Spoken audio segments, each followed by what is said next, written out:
Okay, we should be live here on YouTube's. So if you are with me, please definitely just let me know in chat.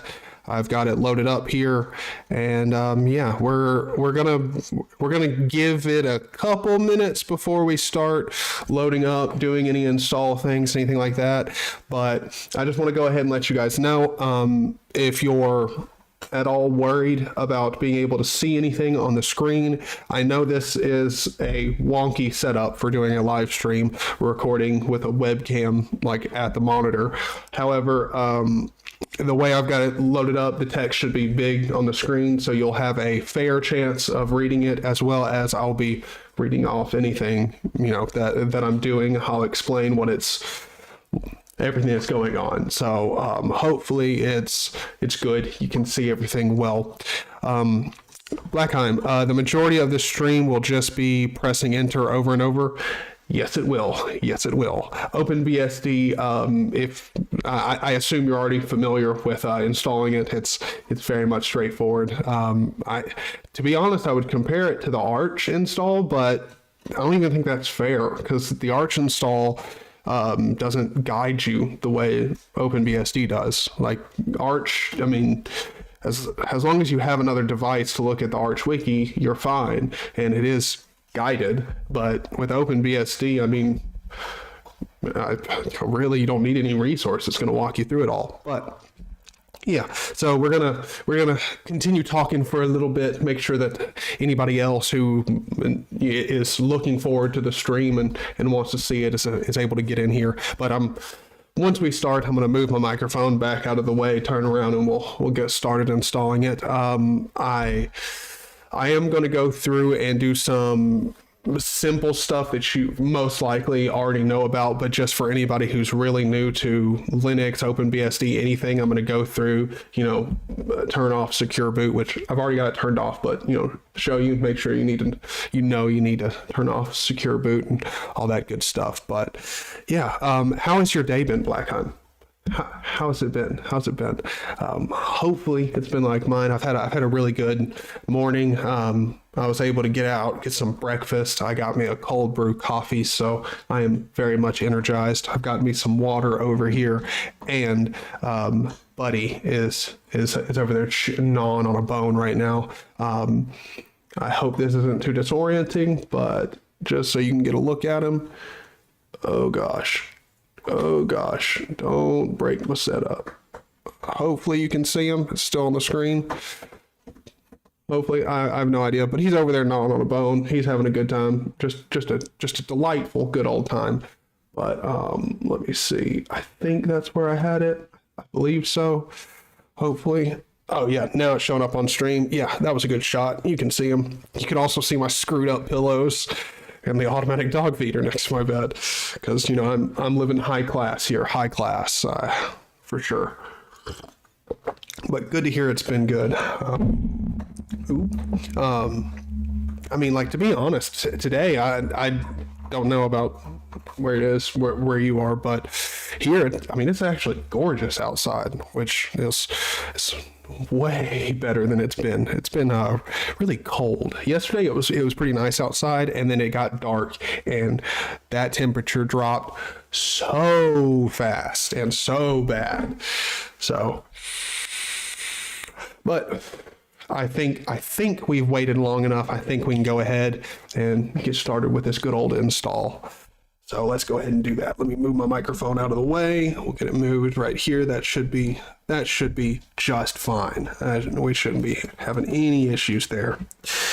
All right, I'll go ahead and do this, turn this bad boy on, and I will go ahead and hop into the BIOS and get that checked out, which, hold on, I probably need to turn my mic a little bit better. Oh shit. Oh, I don't know if you saw that, but it definitely went into the BIOS, and I thought I missed it.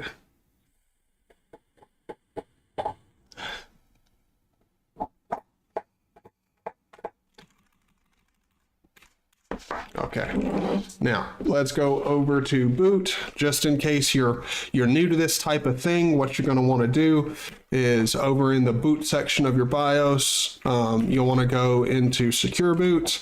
And for me, this BIOS here, what is this? It's an MSI. No, it's an Asus. It's an Asus motherboard.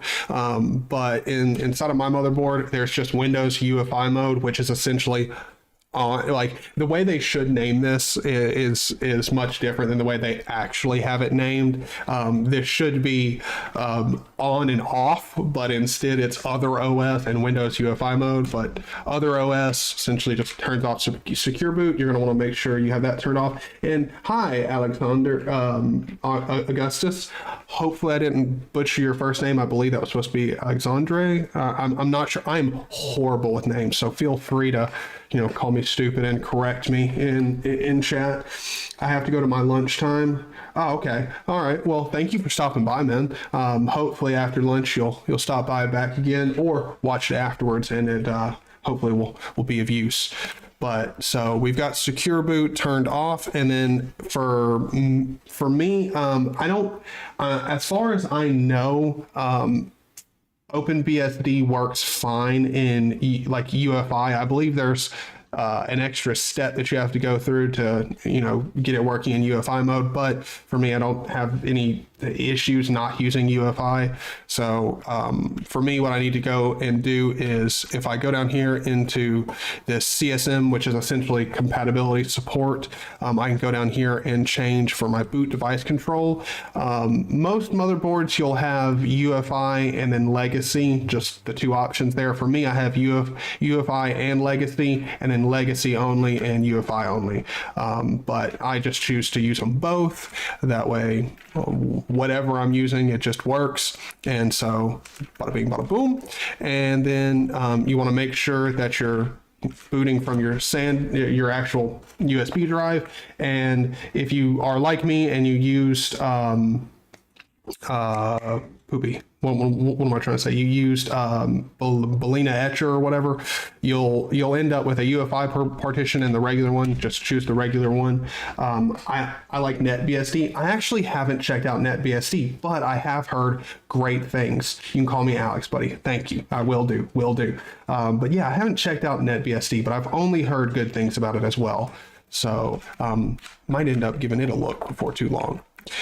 All right, but that's all we need to do in our BIOS. Now we can move on, and it should just boot up for you. And the one thing I will go ahead and say is the boot time from compared to, let's say, Arch to OpenBSD. OpenBSD's boot time is, I wouldn't say much slower, but it is slower.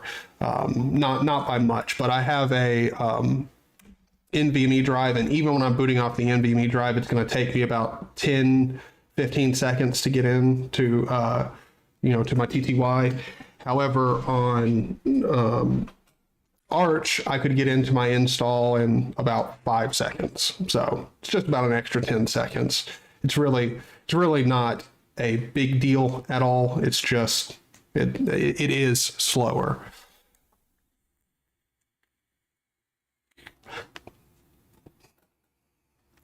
But so we are going to go through this and also get Wi-Fi up and working as well.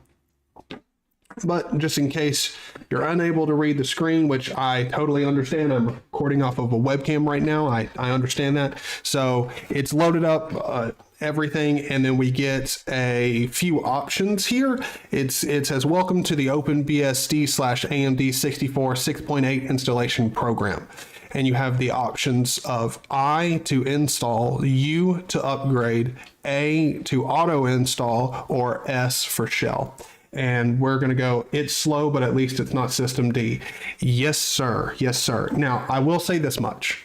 Just going to say it. I really don't have that much against system D. To be honest, it works just fine for me. I've never had really any performance issues with system D. However, I do agree with the mentality of system D being a bad thing. I mean, now let me just state this: never should someone receive death threats for their software. That is wholly unacceptable. However, I do understand why people don't like it, and I even though I've never had problems with it, I don't like systemd just because of the way it, tries to do everything, and I'm not about it. But let's go ahead and get started on this install. What we're going to do is do a capital I to just go ahead with a regular install. And now it's going to prompt us at any prompt except password prompts. You can use escape to a shell. You can use, good Lord, you can escape to a shell by typing the exclamation point. Default answers are shown in brackets and are selected by pressing return. You can exit this program at any time by pressing Control-C, but this can leave your system in an inconsistent state. So now we need to choose your keyboard layout, which I believe the default is US. I'm like 99.9% sure. However, I'm not going to just use the default. I'm going to list it out, and that way you get to see maybe if you're zoomed in here or have a screen capable of reading this small text here, but they've got an absolute crap ton of different key layouts. But for the US, they've got the regular US Colmac, US Dvorak, DECLK, whatever that is, eye opener, swap, all these different ones. I'm just going to go with US. Press enter, and then now it's going to ask me for my system host name, and just for this demonstration here, I'm gonna do, what's a good system name for this? We'll just do Zaney PC. Sounds good to me. I thought I took away every squeaker toy that he had, but you're gonna have to chill the fuck out with that squeakiness, okay? All right, I'm not gonna get up and go take it from right now. Hopefully it's fine. Dude. Yeah, that's right. I'm looking at you. You better cut that shit out. You best cut it out. All right. So now it's telling me my available network devices are IWM0, which is my Wi-Fi driver or network card, and then RE0, which just going to go ahead and give you a heads up here. RE0 is my Ethernet, which I don't know what yours will be. Okay, dude. Do not make me get up there. So there's a cord running from this webcam across to my laptop right now. So I don't really have an easy way of just like, I essentially have to raise this cord up and go underneath it to get over to him and take his toys away. And if I'm going to take his toys away, I'm not going to be a douche about it. I'm going to go get him some non-squeaky toys. But that means I've got to leave the stream, and I'm not about that right now. So anyway, let's go ahead and we're going to set up RE0. Which is my Ethernet. The virtual LAN, I believe that's like your loopback, I think, on Linux. I think that's the equivalent. All right. Dude, nope. Stop it. No, wait, you got more toys over here. Let's play with this. Stop it. You got plenty of toys. You don't need to be squeakers. All right, now now it's asking me the IPv4 address for the Ethernet, which in most cases you're just going to be using DHCP. So the default is DHCP, so I'm just going to hit enter. All right. Now it spit out, it said no link, and then it waited for a second to connected. So now I've got a IP address. And so now it's asking for an IPv6 address. And if you don't, like, you can do auto config or none, but as far as I know, I don't need an IPv6. I don't think my IP provider, I don't believe my internet provider gives me that. But anyway, we're just going to default to none.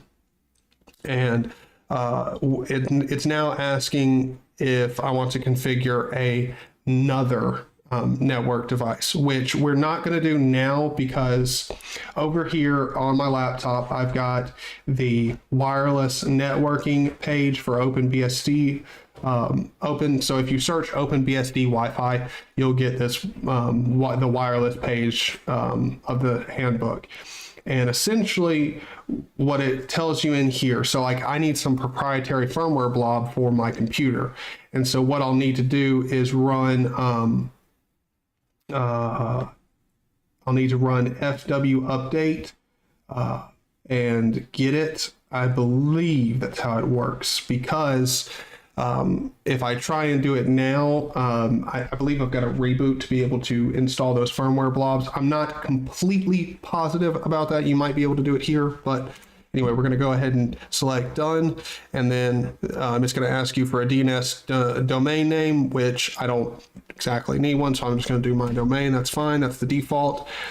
And then now it's going to ask me for a password for the root account, and I'm going to do something super simple like 25 and 25.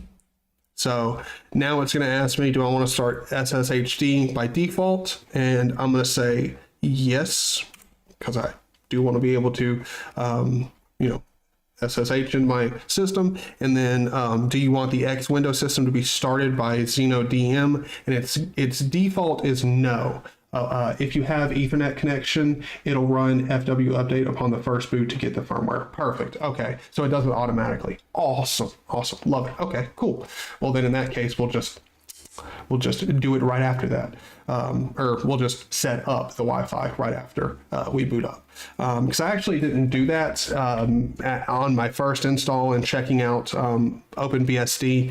I just didn't do it only because I was actually having a lot of fun messing around with the system and learning stuff. So I just ended up not going back and doing it. And I figured it would be more valuable, and it might be a little bit more annoying for some people, but I think for a lot of people it'd be valuable to see how I go about, learning how to fix it.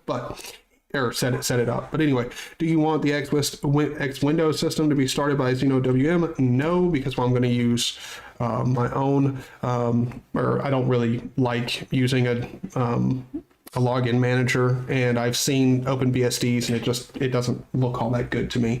So, but now we want to change, do you want to change the default console to COM0? And here's the thing, I have absolutely no idea what this means. And as far as I know, no one actually changes the console to COM0. So yeah, no, I'm going to go with the default on that. No, set up a user. It defaults to no, or you can just enter a lowercase login name and press enter to set up the user. And I'm going to do that. I'm going to set up Zaney here, full name for Zaney. I'm just going to do Tyler. That's my name, and password for user Zaney. We're just going to do 25 as well, because this is not going to be a super secure system. This is not going to stay this way at all. Root is targeted by password guessing attacks. Pub keys are safer. Allow root SSH login. And I am going to continue with the default no. So COM0 is a serial console interface. If you have a monitor, you don't need that. Oh, okay, cool. Okay, yeah. I mean, I guess that's now since you know what that is and you know about it, how common is it for people to actually make use of that? Sorry, I keep wanting to talk at the webcam and not thinking I've got my microphone over here, just in case I was super quiet and stuff. But why is it that people or how common is it that people use the COM0?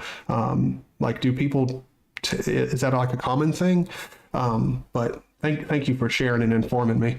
But allow root SSH login, I do not want to allow that, so nope. And then what time zone are you in? And here's one thing that I will say about OpenBSD. Out of all of the operating systems that I've ever tried, it is the most accurate out of all of guessing your time zone. I mean, most Linux distributions are pretty decent at it, but I mean, it's actually like this. It just surprised me. It got it out of the first time. I was expecting to because I'm not familiar with OpenBSD, and as far as I know, it was a pretty obscure operating system. I'm just very, very surprised at how well this thing performs, and at how well it is at just doing different things. So, but all right, we are in US Central, and now which disk do we want to format? And so we can go ahead and do a question mark for details, and this will spit out details of the drives that we've got in the system. and you're definitely going to need to do that. Definitely. So I've got 2 NVMe drives and 2 hard drive, or not hard drives, SSDs, and then we've got my, USB 3 SanDisk drive. What we're going to do is we are actually just going to let it default to the regular first one, which is my 500 gig NVMe drive. So we're going to go there, and it's going to ask, do you want to use the whole disk MBR, whole disk GPT, or edit? And we are just going to leave it as the default, which is the first one, whole disk MBR. And now it's going to spit out the format for, how it's formatting the drive. And you'll see I've got 300 gigs is going to my home. Let's see, where's my root? My root has got 1 gig. That can't be right. Seriously? You're only giving 1 gig to the root? Should we change that? Let me know. I think we should. I think we should change that. But if that's actually fine, I don't know. I feel like we probably need to do that. And I don't know why it still lists out the whole drive as unused, and then all these other ones. But it's weird that your desktop even has one. Yes, it is. Yes, it is.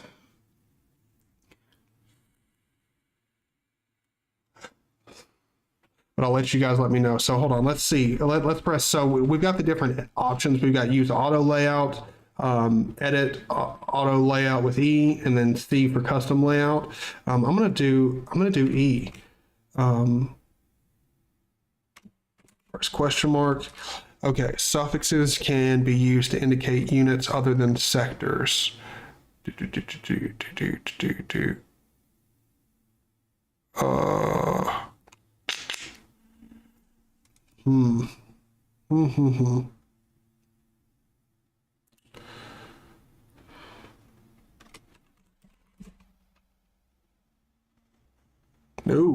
No, that's not what I want to do.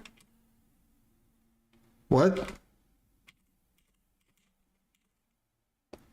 Okay, I didn't change any of the defaults for it. Okay, so how do we get back to just the auto?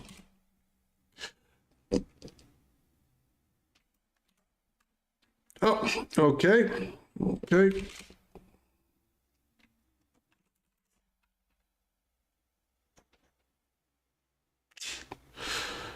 All right. Well, that is how you don't partition a drive. So let's go back through the install. Install default, because that's US, Zaney PC. Yep. I think we've already got that done. RE0. Hold on, we'll go ahead and do it again. DHCP, none. Do we want to configure another one? Nope. My domain's good. Password for root account is 25. Yes, we want to SSHD. No, we do not want to do that. No, we do not want to use com0. Set up a user. Yes, Zaney. And Zaney's going to be 25. Shit. Wait. Oh, we just set the full name for Zaney to 25. Whoops, but all right. Not that big of a problem. No, we do not want root SSH login. Yes, our time zone is US Central.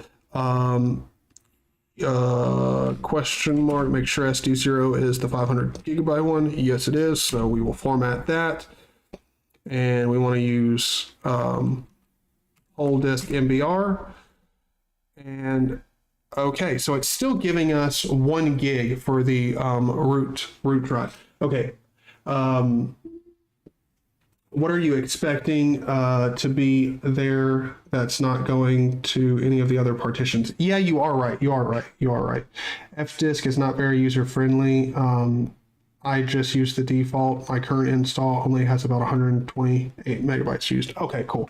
I just wanted to make sure that was enough. Like normally when automatic partitioners do something for the root partition, they give it, at least, like 5 gigs or something like that. So just seeing 1 gig, I was like, is that enough?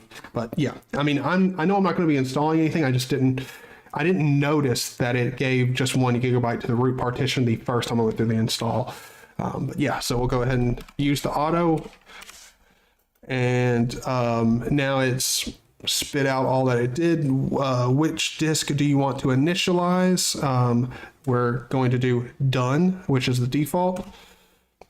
All right, now it's going to say let's install all the sets. Location of the sets. So you can put disk, HTTP, or NFS, or done, but most likely you're going to want to get them from the internet. So just do HTTP, hit enter, and then it's going to ask you, do you have a proxy URL that you want to use? Nope. It defaults to none, and I don't have any that I want to use, so click none.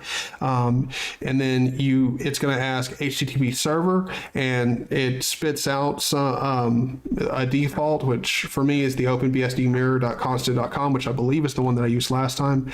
But you have the options of host name, list, number, done, or question mark. And if you put in question mark, it will give you a list of mirrors that you can choose from, as well as where those mirrors are located. So the one that's constant, I believe that's just the like universal OpenBSD one. But I believe what we'll do is use the one we could use the Dallas, Texas one.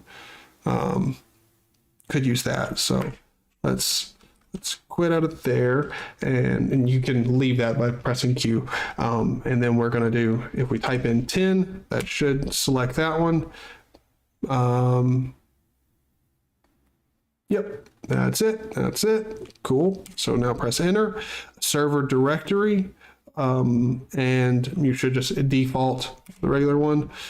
Just press enter, and now select. So it's going to ask you which of the which of the sets that you want to install, and you are definitely going to want to install all of them. Okay. So the default one is in New Jersey. Thank you for letting me know that. Thank you. But yeah, so if you read up on OpenBSD, they'll tell you if for some reason you don't want one of these, like let's say I didn't want the, I know you can't read it, but there's a game68.tgc here, and that is the set that it includes like some text adventure games and stuff.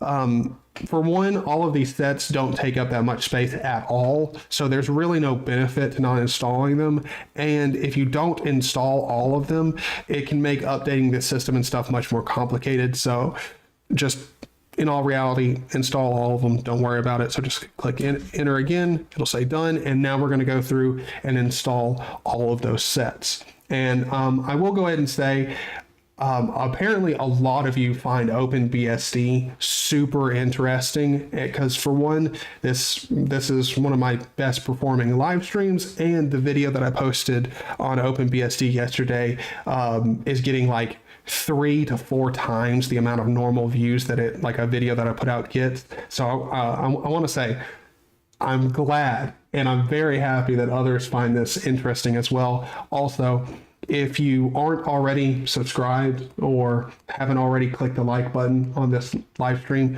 go ahead and do it. It's much appreciated, and I put out content pretty frequently, so you might want to see it. So thank you very much for everyone being awesome. Also, I have just set up LibrePay and my Patreon, so if you want to support me in the content that I make, you can go over there and check it out. While we're sitting here and these are installing, I will show you. I have put up a little support page or support credits thing that I'll be throwing up at the end of my videos. So if you're supporting me over on Patreon, LibrePay, you can if you act fast, you can be the first one supporting me and at the top of this list.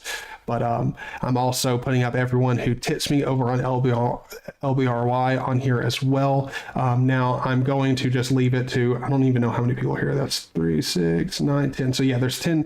I've got 10 entries here under LBRY, and it's just going, because I don't want to like litter the screen with names and no one be able to actually read who's supporting me. I will try and cycle through everyone on LBRY. That way, everyone, gets shown that, I do appreciate and see your support. So a lot of bored OpenBSD lurkers, including me. Awesome. Like, I don't know. To be honest, I thought that me talking about OpenBSD or, doing videos on it, I thought they would perform really not well. Like I honestly thought they would perform even worse than, like my typical videos do, which, to be honest, my videos don't perform bad. It's just I'm a small creator, so it's not like they explode with views. So it was really surprising when I was already being able to see that it was getting insane views yesterday or last night. But when I woke up this morning and it's got like almost 300 views or something, I was like, Jesus, okay, all right. Because my average video gets, let's say, I don't know, probably averages around anywhere between like 20 and 40 views in the first day to a week. So yeah, OpenBSD content is doing great here on the channel, and thank you guys. I'm glad you guys are enjoying it, and I'm also really glad to be making it too, because there is not a lot of I wouldn't necessarily say good OpenBSD content, but there's just not a lot of OpenBSD tutorials or people really talking about OpenBSD I guess in depth or for a general user. There's plenty of content out there for OpenBSD for like system admins, but there's not a lot for just us regular users out there who just want to, I don't know, do more regularized, more unspecialized stuff. But anyway, it's already set up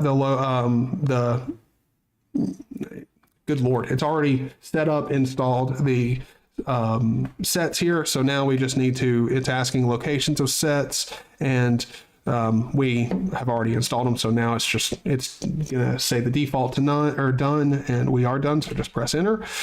And now it's gonna go through here. It's gonna make all device nodes, multiprocessor machine.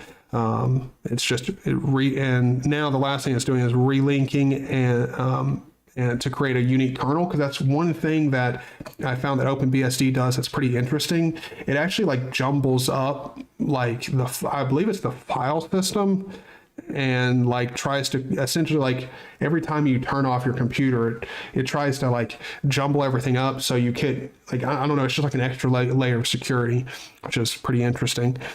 But all right, so congratulations, your OpenBSD install has successfully completed. When you log into your new system the first time, please read your mail using the mail command. So now we can exit to shell, halt, or reboot. And defaults reboot, we're just going to reboot. And it should just default into booting onto the correct drive. However, when this reboots here, I'm going to take out my flash drive and go into the BIOS, because I want to make sure that I'm not positive. I think the last time I installed OpenBSD, I think I did it on the 1 terabyte NVMe drive. No, it was just on the 500 gig. It's the only option. Perfect. Enter, done. Yep, that's the install. I mean, like, I've got to be honest. I feel like so many people out there don't give BSDs, or specifically OpenBSD, a try just because it seems really complicated or difficult. And here's another thing that's great about OpenBSD. There's no grub crap. You get this screen, and it's telling you that you're going to boot into OpenBSD, gives you the option to boot, and just like grub, if you don't do anything after I believe it's like 3 or 4 seconds or something, it just automatically starts the boot up process. And here's what you can see. Here's like the difference between Linux. Instead of getting a whole bunch of small terminal commands over, like terminal output over here, you're getting it layered across your screen. And I mean, really, in all honesty, the only difference here is you're going to be looking at this for about an extra 5 seconds compared to Linux, which is really not a big deal at all.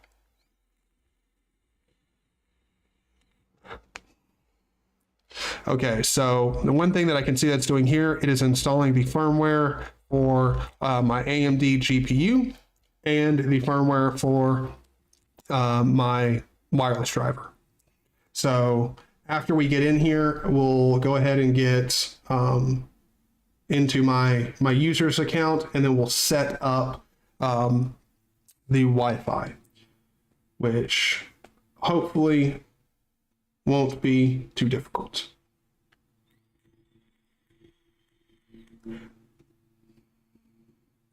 But it randomly reorders the libc libraries when restarting and relinks the kernel objects together. So now you might not be able to explain this to me, but if you can, it would be greatly appreciated. Do you know exactly, not necessarily exactly how, but do you know how that increases security? I understand that it does increase security. I just don't understand necessarily how. Like, what type of attack does that prevent? But here we are. It did take it a second to install the firmware for those, but really not a big deal at all. But it is telling us here that we want to run syspatch 8 to install all of this stuff. So let's go ahead and log in. Zaney 19. Oh wait. Don't do that. Okay. Wait. Okay, yeah, we are logged in. For a second there, I was like, so I started to enter in the password that I used when so I did a test setup on here to make sure that it would install fine, just to make sure I didn't go through the whole process and have some weird error happen before. And I set my password then to my birth year, which by the way is 1997. And I can tell you that because I don't actually use it as like a pin or anything, because that would be, that's just for any of you out there who use your birth year as a pin number for something, stop. Just stop. That is the easiest thing for someone to guess. Like, that's what they would assume you would use. Just stop. It's so bad. But anyway, that's what I set it to, and I entered it, and for some reason I was like, did it log in with that? Anyway, so now we can go ahead and load up. Well, hold on. We'll run syspatch first, as that should go. So another thing that we need to do is set up doas. So let's exit here. Okay, now we need to log in as root. All right. So we still have mail, but let me go ahead and load up, because I can't remember exactly where you need to put the doas config.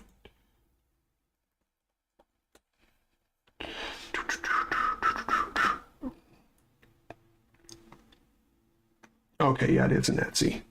That's what I figured, but I just wanted to make sure. So let's leave vi should be installed on here /etsy/doas.conf, right? doas.conf. Come on. Why can't I read? Hello? Oh yeah, the config file etsy/doas.conf. All right, cool.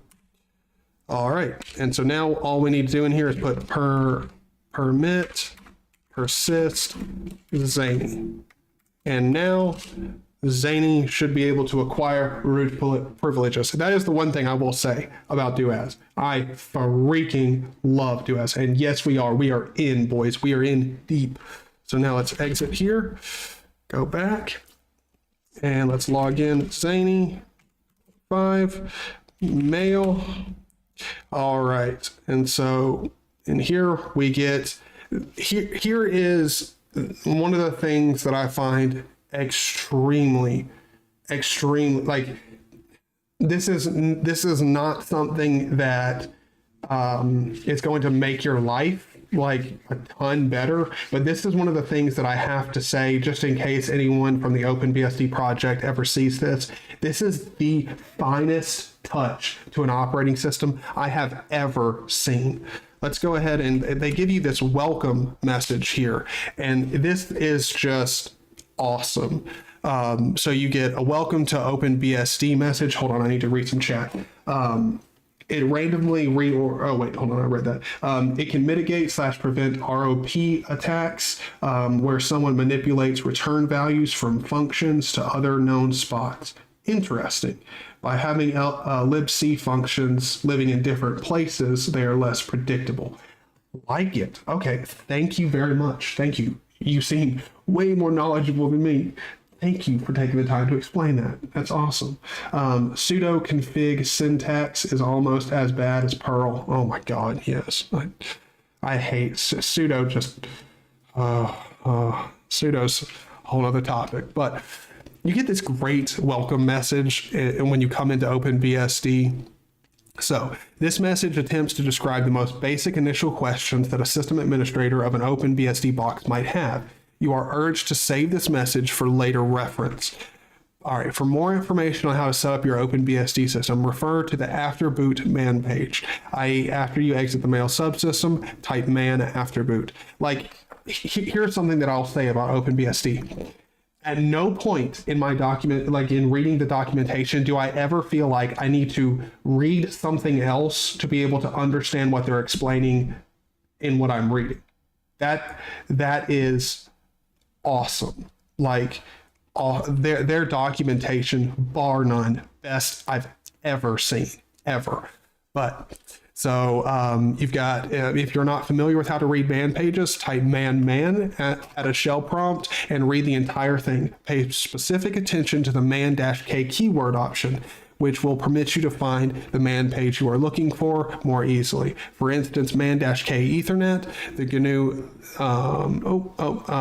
the GNU info subsystem is also installed with further documentation resources. To read info pages, type info. The info subsystem behaves like the popular Emacs editor. Again, please read the manual pages. Our developers have spent countless hours improving them so that they are clear and precise. And boy, oh boy, do they mean that. I find Perl syntax less aggravating. To be honest, I'm not a big Perl user, so I don't actually really have an opinion when it comes to Perl syntax versus pseudo syntax. I just know that I don't like the pseudo syntax. But from everything that I've heard, the Perl syntax is pretty aggravating. I don't know about how it compares, but I don't know. I feel like if it's comparable to pseudo, it could probably use some improving. But yeah, so this is just one of those super nice touches here. But go ahead and X. And so if you look into the different commands here, Q, it will just quit it. But if you click or if you use X, it will actually save. It'll I don't necessarily want to save, but it'll make sure that nothing gets removed because you read it. So yeah. And then let's go ahead and do ifconfig and see. Okay, so our IWM device is here. I see it here. Okay. So now let's see. Let's configure our wireless device now. Let's get wireless working. Okay. So I see my device and let's see. In the case of system wireless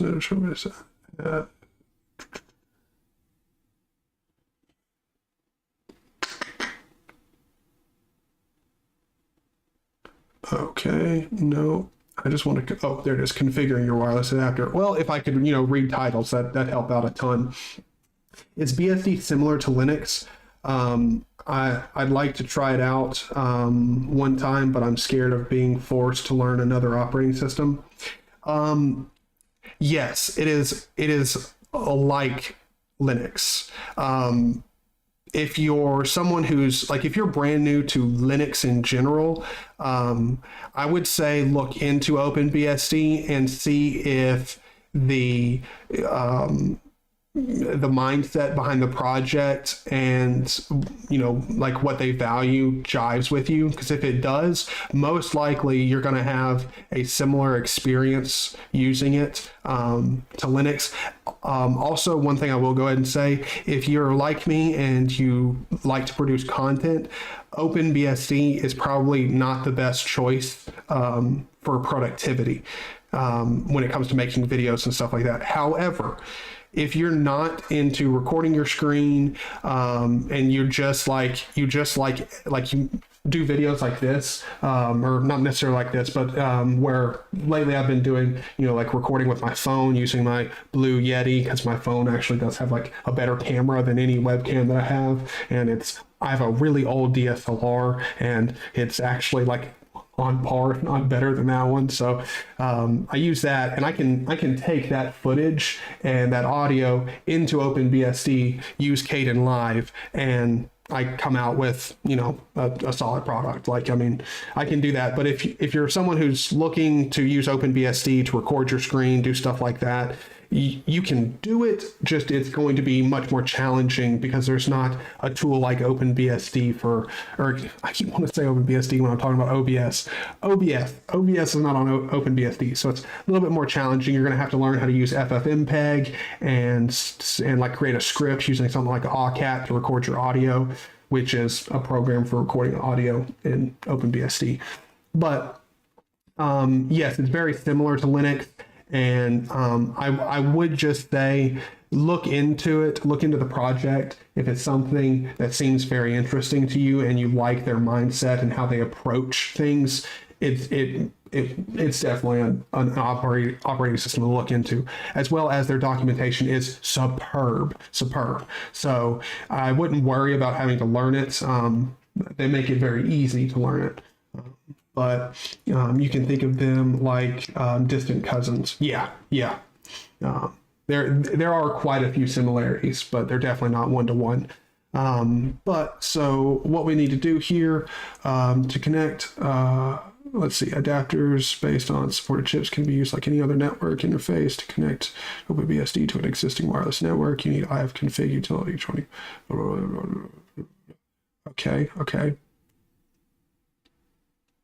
Okay, so let's do man ifconfig, because I'm going to be completely honest, I have never used ifconfig to actually configure my Wi-Fi device. Never. So let's see. So it's saying synopsis here, ifconfig-a underscore or capital A, regular A, and then C, and then interface, address family, address, destination address, parameters. Okay, so I know what the device is. I know my SSID and my password, and I also know that it's WPA-PSK or PS, whatever that shit is. If anyone here knows the ifconfig command and how I need to put it out, if you could post that here. I'm looking through this. So interface, I know what that is. Address family specifies the address family, which affects interpretation of the remaining parameters, since an interface can receive transmissions in different protocols with different naming schemes.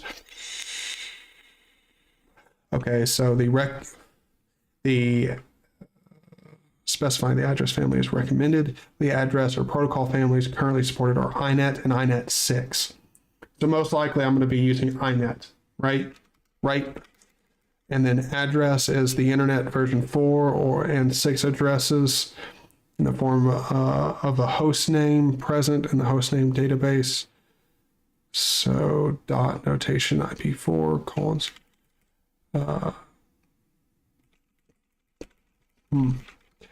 Okay.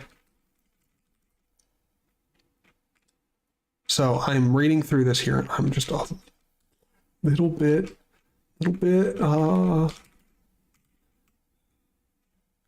confuzzled. So what would the ifconfig command be to connect? So the interface. I know which interface we're using. So hold on. ifconfig. So, oh, well, if I could type right, ifconfig here. So we're using IWM0 as the name of my network device. ifconfig does about 1 million things, so its man page is quite extensive.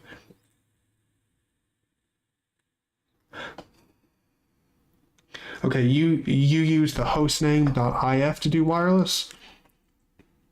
Okay, well, according to, yeah, so I am on the wireless networking man page. Hold on, I'll just click on the networking, because that is what you said. You said check the networking FAQ page. Oh, FAQ page. I'm on that. I'm in the handbook. Let me do that. FAQ. Oh, good Lord. Let's see. FAQ. Where's networking?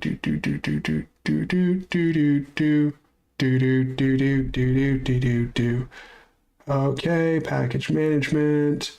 Nope. Networking. Hey, here we go. All right.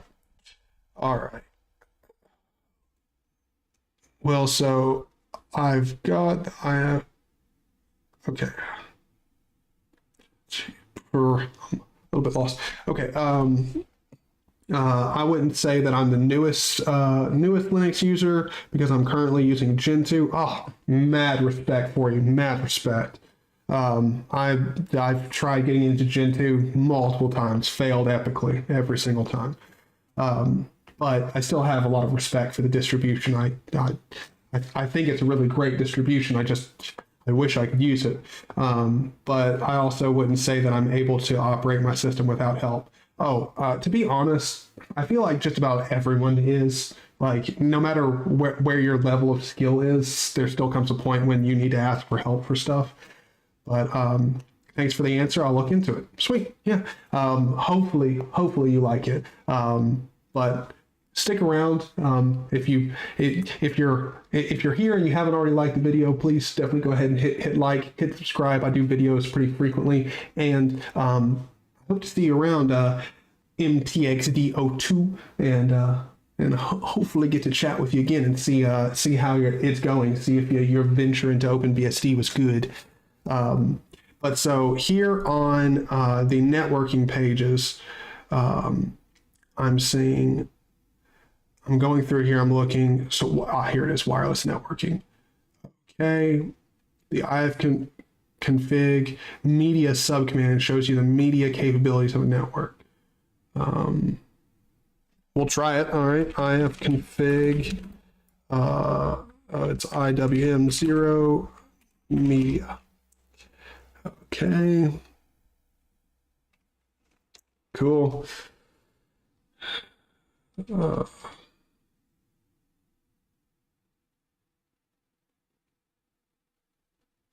So for an example of a hostname.if file for a wireless networking client. Okay.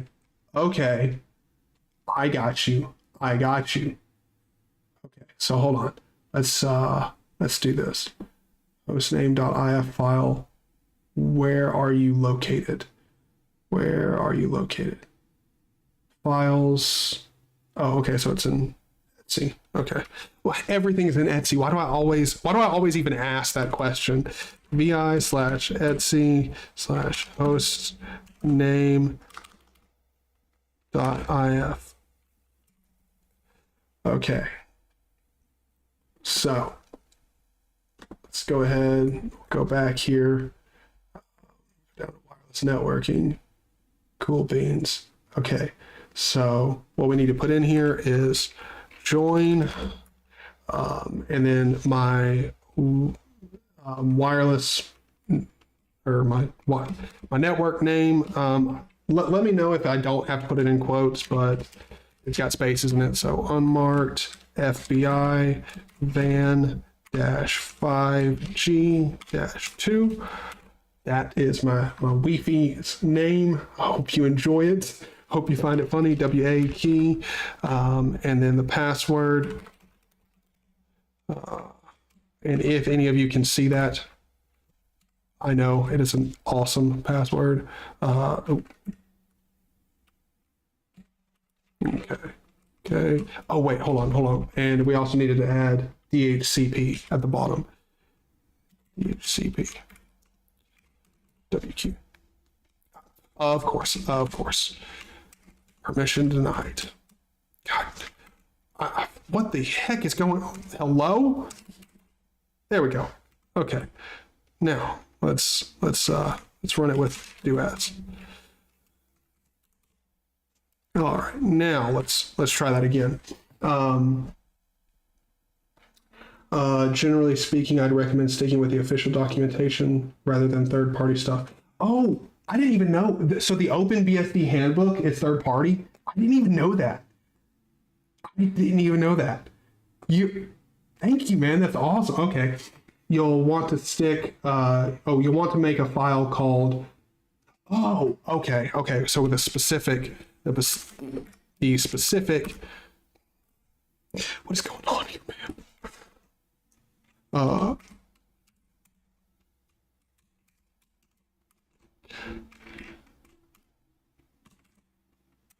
There we go. Good Lord. Whew. Okay, so want to make it with the actual name .im0. Perfect. Okay, you guys are awesome. Thank you. Okay, so cool. The OpenBSD handbook site is not official at all. I didn't even know that. Oh, I feel so stupid. I should have known that. Well, thank you for informing me. Thank you for letting me know. But all right, so join. Oh, and by the way, I don't know if you guys heard me, but let me know if I don't actually have to put my Wi-Fi's name in quotes, which, as far as I know, about everything, it needs to be in quotes. So 5G, 2, and now WPA key, right, and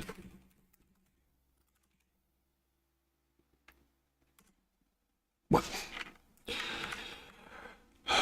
Wait, what am I doing here? How am I having this much problem? Oh my God, and I keep forgetting DHCP. Boop, boop, boop. All right, so we got the line for joining the correct network. So I forgot, you guys can't really see my screen, so I need to explain what I'm doing here for any of you guys who don't know. So what we're doing is creating a hostname file inside of the etc folder. So it's etc/hostname dot, and then the name of your Wi-Fi device, which for me it's IWM0.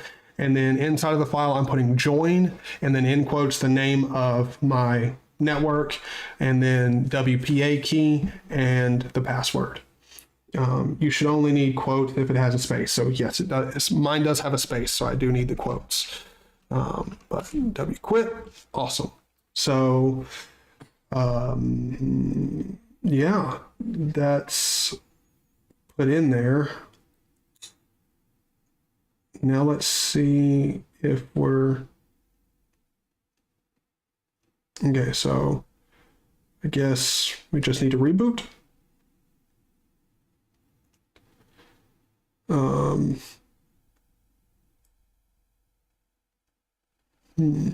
How do we actually change which device that we're using?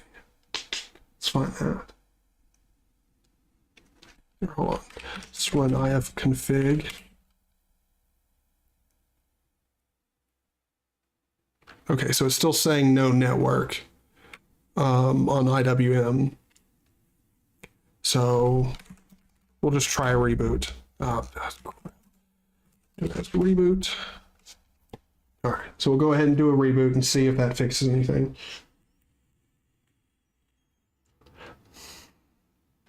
Okay, well, if they're both there, will it cause a problem? I don't know. We'll find out. We're going to do a reboot. We'll see if that fixes or breaks anything.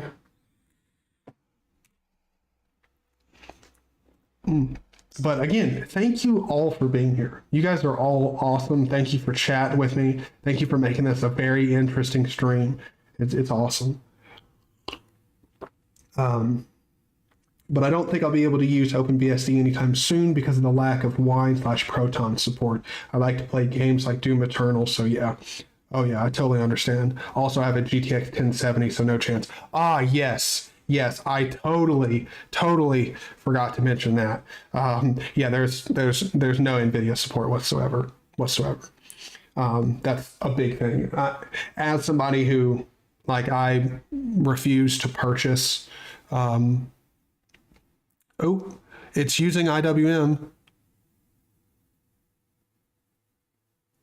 but it didn't get it didn't connect.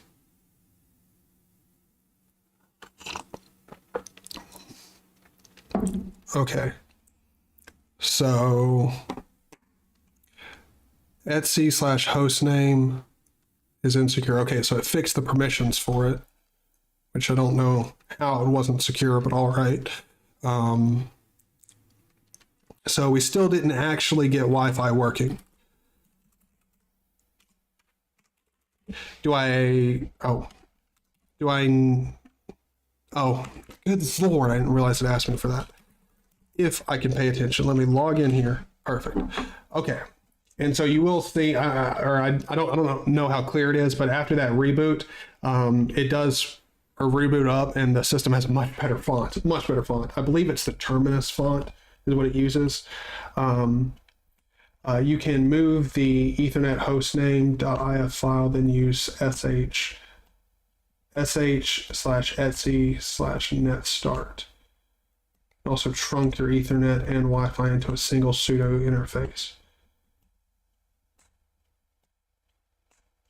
Okay, it was world readable because you edited it with UMass 22. Since it contains your Wi-Fi password, probably don't want to do that. Okay, I'm glad I've got some really educated, pretty well OpenBSD familiar people in here. So I probably have a stupid question, but I don't even know what world readable because I edited it with UMass 22 even means. What does that mean? I thought I used doas and opened up the file with root permissions. So how would I go about editing that file without it being world readable? And what does UMass 22 mean? Again, totally understand that I'm asking some probably embarrassing questions here, but I am 100% down for being the one to ask the embarrassing questions so someone else out there doesn't have to. And also, thank you for sharing your knowledge. The file permissions, like if you do ls-l.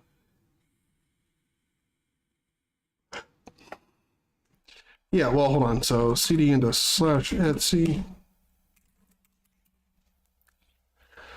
Okay, so I'm just a little confused. I don't know what UMass 22 means. Once you edit it, you can use chmod to remove the read bits from group and other. Oh, okay. Now I get what you're talking. Okay, I get it. It still had permissions for me, or it still had the read permissions. I got you. But so let me go in here. So why did we not get any connection from it? That's what I want to know. Why did it not connect?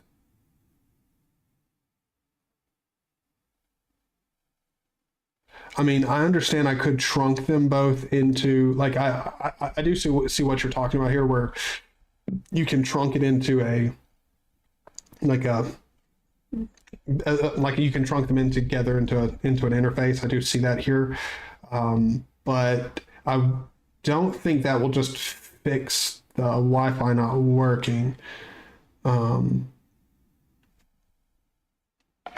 So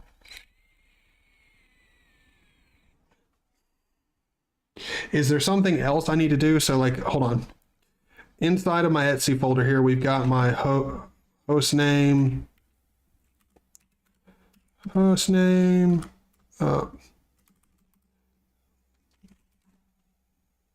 I am in Etsy, right? We'll just cd back. Okay, so do as vi /etc /hostname .iwm0 and enter the password. Okay, so the way I've got it set up in here, I've got join, and then I'm just going to give you all the information for the Wi-Fi here, which is not a good idea. I totally understand that, but I actually do need to go change the password anyway. Well, not necessarily change the password. I'm actually going to be messing around with some port forwarding settings here soon anyway, so I'm not too worried about letting you know my Wi-Fi password. But inside of the file here, I've got join and then in quotes unmarked FBI van -5G-2, which is the SSID. WPA key, and then the password is just Tyler Rocks, all one word. Okay, move your Ethernet RE0 hostname file out of the way or delete it, then double check the syntax with the FAQ. Okay, so I have checked. Oh, wait, hold on.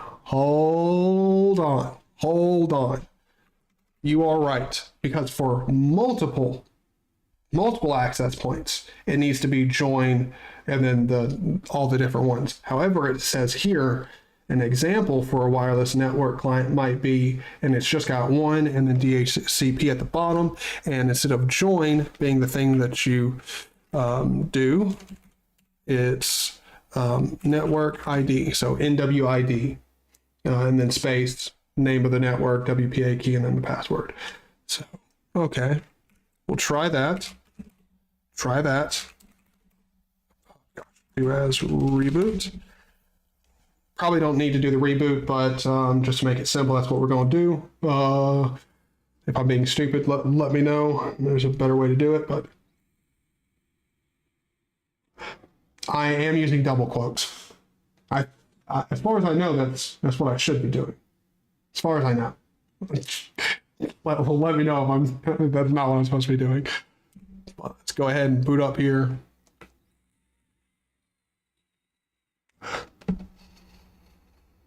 And I'm sorry about me vaping so much, but for one, I do want this. I'm not necessarily nervous, but I am. I guess the best word is excited, but it's sort of like anxious too. You guys are being super nice and chatting and being awesome, and there's quite a few people in here. And this is like this is definitely my most successful stream here in the past quite a bit. So I am, again, I don't want to say nervous because that makes it sound like I'm not having an awesome time, but okay, so it says no link, sleeping again. Okay. Well, it's starting with the IWM and trying to use it. So just go ahead and let me know if one of you tells me to just remove the REO Ethernet hostname file again. I'll go ahead and get rid of it and try it again with just the, wait, how's that incorrect? I just mistyped, which is apparently something I'm doing quite a bit today. But oh yeah, so what I was talking about is like I'm vaping quite a bit because I am like actually excited / a little bit anxious that it's doing so well. You guys are all being so awesome and nice. But yeah, so don't worry, OpenBSD people are mostly nice, mostly. So far from what I've seen from the OpenBSD community, everyone's extremely nice. And just for the stream is a good example of how nice and helpful everyone is in the OpenBSD community. But single quotes are more normal in America than they are in the rest of the world, I think. Okay, you know what? I will try single quotes. Hopefully that will fix it. Oh shit! I keep doing read only, or not opening it with do as. and do just a single quote. And another single quote. So let's try that.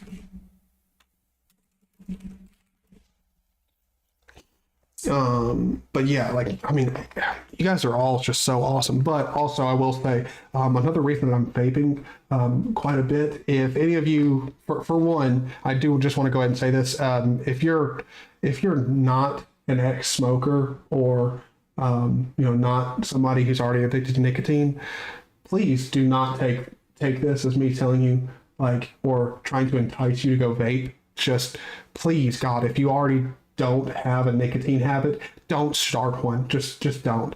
But I got this flavor for free. My buddy, he just gave it to me. It's grape apple, and it is awesome. It tastes amazing. Like I have this what is it, honeydew peach or something flavor that I've had for a while, and it's my favorite. It's really nice. It's not like super sweet and like fruity and coating your mouth with crap. But he gave me this. It's grape apple, and it is delicious. It is awesome. Okay, so that didn't work either. So we still don't have working Wi-Fi, which is odd. So do I need to go ahead and remove, oh, good Lord, Zaney 25. Do I need to go ahead and remove that file? I actually use doas instead of sudo. So I use a small part of OpenBSD, I guess. Yeah. Which I do have a question for you. So if you use sudo, I'm assuming you're using something. I can't remember. I believe you did say which distribution you were using. Oh yeah, it's Gentoo. That's what you're using. On Gentoo, I had some really big issues with using sudo on Arch, using doas on Arch, because I can't remember what it was, but there were some things that I, for some reasons, had to use sudo to be able to do them. Like for some reason, doas, like it wouldn't let me use doas for certain things. Let me know if you ever had that issue, and if you did, how you got around it.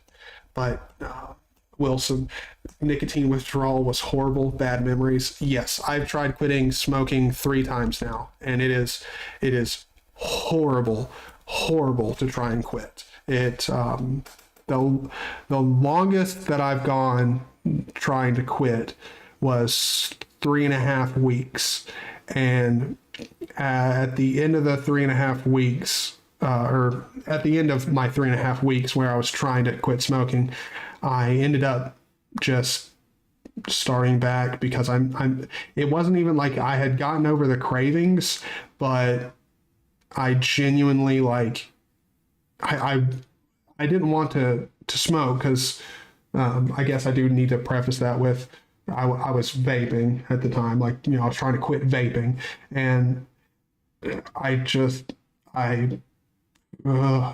even though the cravings were gone, I still just wanted to vape.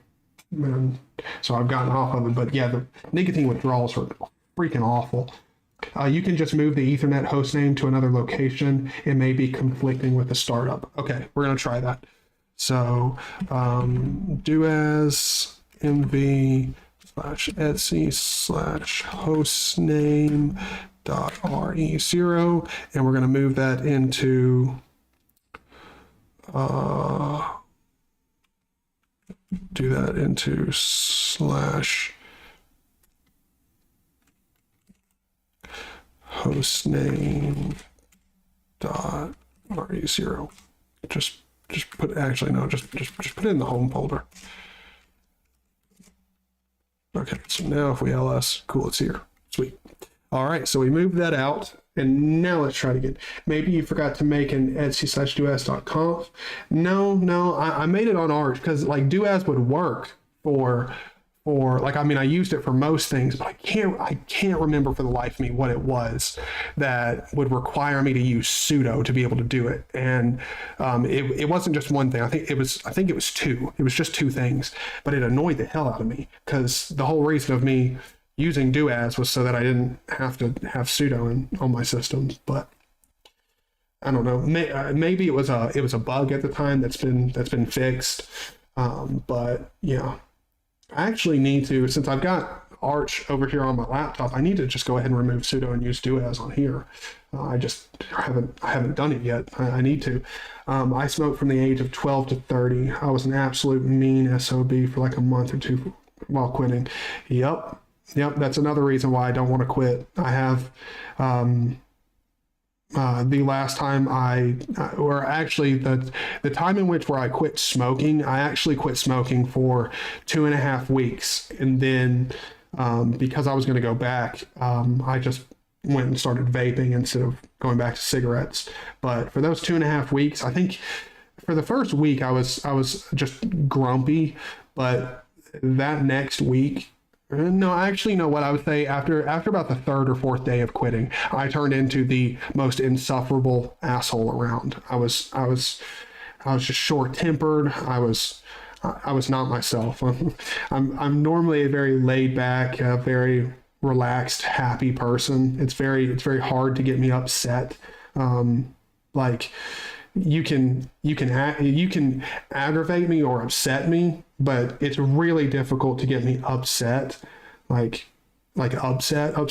So the entire time I was quitting smoking, it just felt awful because I'm like, this is not me. I'm not this aggravated person.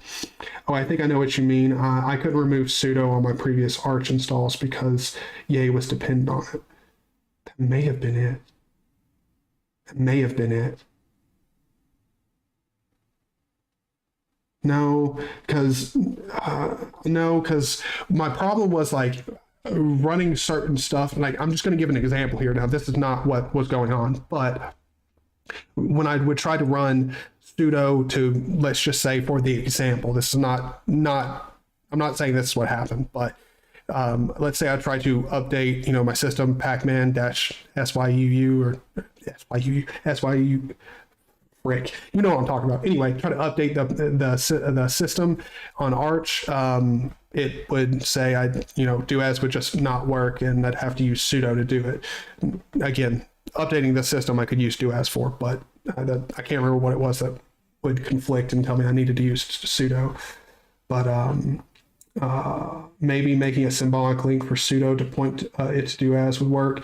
It would, but and no, actually not but that would definitely work. Definitely fix all the issues. But the thing at the time was I wanted to use do as to just completely get rid of sudo. Like, I wanted sudo off my system. And so it just aggravated me that I had to keep using it. I need to go back. I need to check out do as again and see if that's still a thing that I run into.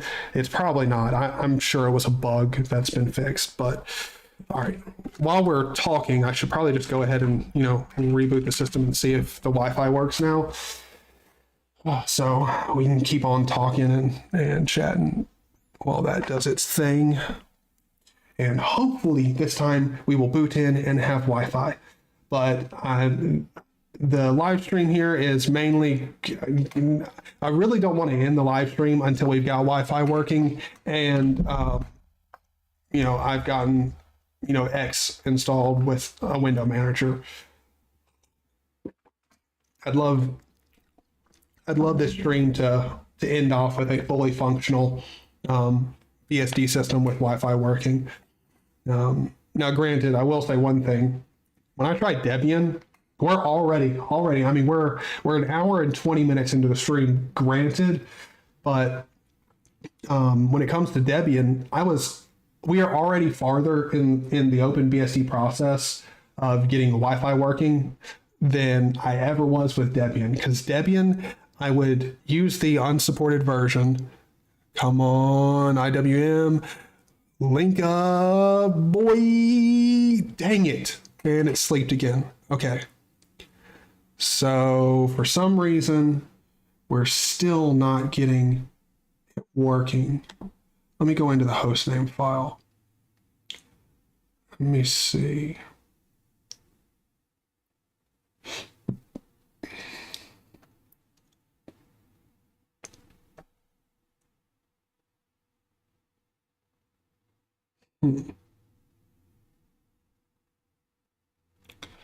Huh. Why is it not working? So I'm looking in here at hostname.if, the actual like man page for it. And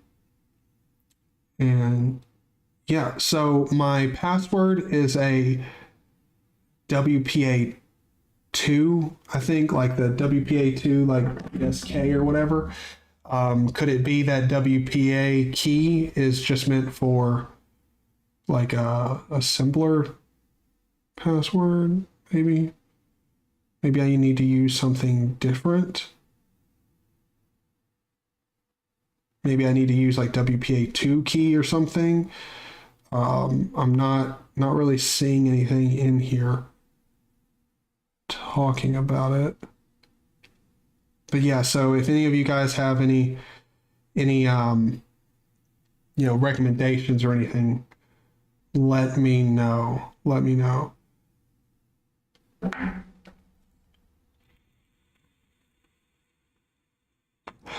So, I mean, from what I can see inside of this file, or inside of the man page here, it should, like, we should have working internet here on the Wi-Fi device. So, hold on. We've got Zaney, password, and now if we do ifconfig, I want to see IWM.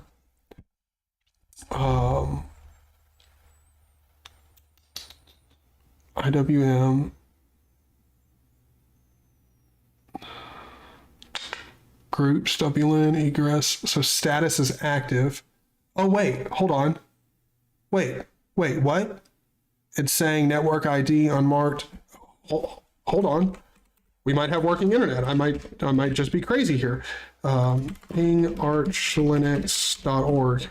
I should ping the. Yo, boys! What am I talking about? What am I talking about? We got Wi-Fi. We got Wi-Fi. Whoa! Yeet. That's probably the most excited someone's ever been when they got working Wi-Fi. Yee, boy! That's what I'm talking about. We have got working Wi-Fi, just like that. Just needed to get rid of the Ethernet file. So, yeah.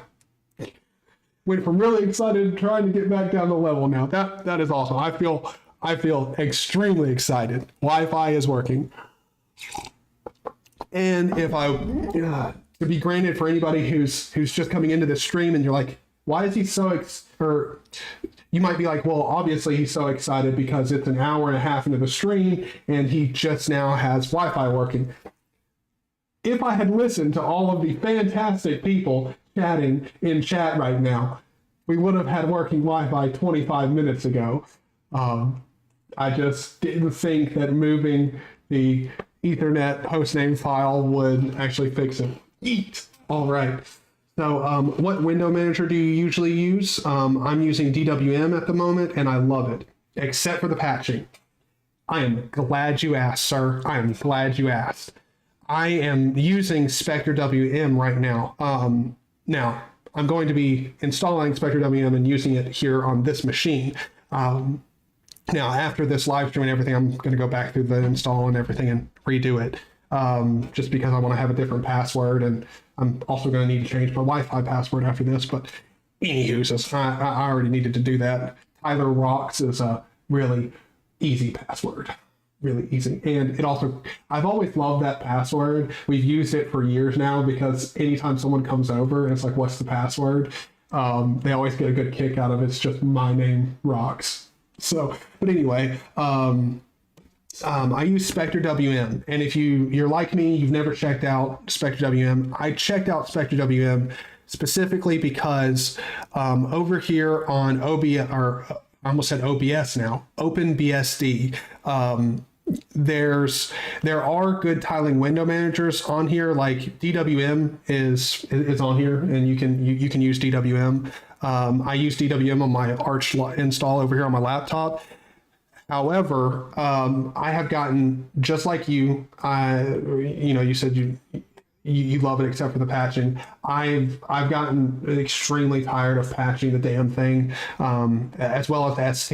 I'm just tired of patching and that stuff. So Spectre WM I find awesome, because if you look into Spectre WM, the sort of mentality that the guys, or the guy who made it, is Spectre WM is meant to be like DWM. It's meant to have the same sort of, fast, simple to understand, method of DWM, except Spectre WM doesn't have the arbitrary lines of code limit that DWM does. And another thing about Spectre WM is, so it takes that type of, that almost suckless mentality without the, making it obtrusively, simple. And they use the awesome default key bindings and general configuration of Xmonad. And so it's sort of like Xmonad had a baby with DWM, and there's Spectre WM.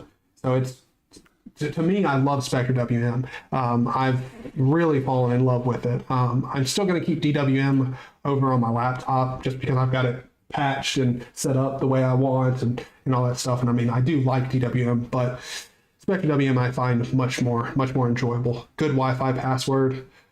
Good Lord. What's a 1, 2, 3, 4?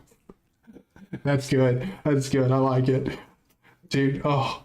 Yeah, but try to remember that password, or try to remember not putting in too many 4s or too many 8s when you enter that password. But all right. God, that's such a good password. That's such a good password. But also at the same time, I would not want to remember it. So now that we've got Wi-Fi up and working, let's talk about the package manager and how freaking awesome it is here in OpenBSD, which actually, hold on, now that we've got Wi-Fi, I believe we needed to run syspatch. And since I've never done it before, well, I have ran syspatch before, but I just ran syspatch. It said to run syspatch and then I keep wanting to say quotes, in parentheses, 8. So I'm going to try doing that and see if it does anything. Yeah, okay, so no, we just need to run syspatch. I just wanted to try and see if it did something more specific or different.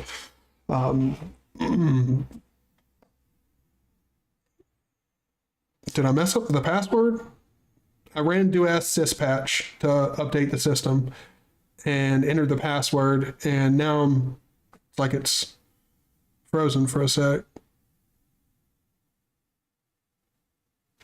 Okay. Well, we'll see if that does anything.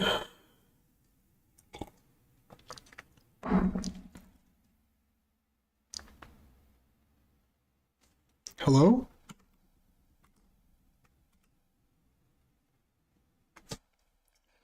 The 8 means it's the 8th section of the manual. Yeah. Not going to lie, after I ran it and it told me, it gave me the syntax error, I immediately knew that's what it was. But I had to go ahead and check and see, because just trying it out is easier than opening up the man page and seeing, trying to read and see what's going on, see if something different needs to be done. But thank you guys both for being extremely fast in explaining stuff. You guys are extremely helpful and awesome. Everyone who's been in this stream has been awesome chatting.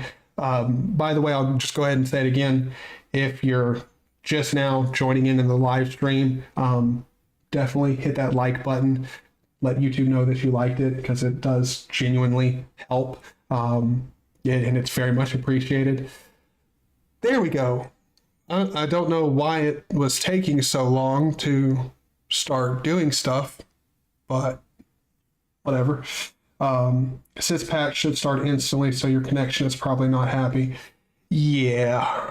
That one does not surprise me at all. To be honest, so one reason that it's probably not the Wi-Fi is not as good as it could be is my gorgeous little puppy over here decided that he would get up in the middle of the night, and instead of chewing on the 15 fracking toys laying around my room, he would just gnaw on the Wi-Fi network adapter. Like, I mean, it's the network adapter is, you know, built into the motherboard, but you know they've got the screws on to go out to a little, like, you know, like Wi-Fi antenna. Yeah, the tiny little cords there, he chewed right through those in no time. And so now I don't have the good adapter to get good connection, and I didn't think about it, and we connected to the 5 gigahertz channel instead of the 2.4. So if I switched over to the 2.4 one, I'd probably get, you know, better connection. Because I'm not super far away from the router, but I am, there's 2 walls in between me and the router, so the 5 gigahertz connection is probably not as solid as it should be. But as you can see, it's working. It just took it a while there to fire up and act right. All right. Okay. I have a question. So since I've got people who know what they're doing when it comes to OpenBSD here, so I finished the update. It doesn't seem like it had any errors, but it's saying errata can be reviewed under var/syspatch. What is errata? Because I'm going to assume that's not an error. But let me see. Hold on. Vim's on install. Let's go ahead and let's take care of that. VI, I know some people out there are going to tell me I just need to use VI. I prefer Vim. I prefer Vim. So we're going to go ahead and add Vim. So if you're not one of the couple or a few fantastic dudes that have been helping me out, and you want to know something about OpenBSD and how their package manager works, it's actually pretty simple and straightforward, and that's one of the reasons why I freaking love it. But let's run do as pkg_, and now you have a few different options here that you can pass in.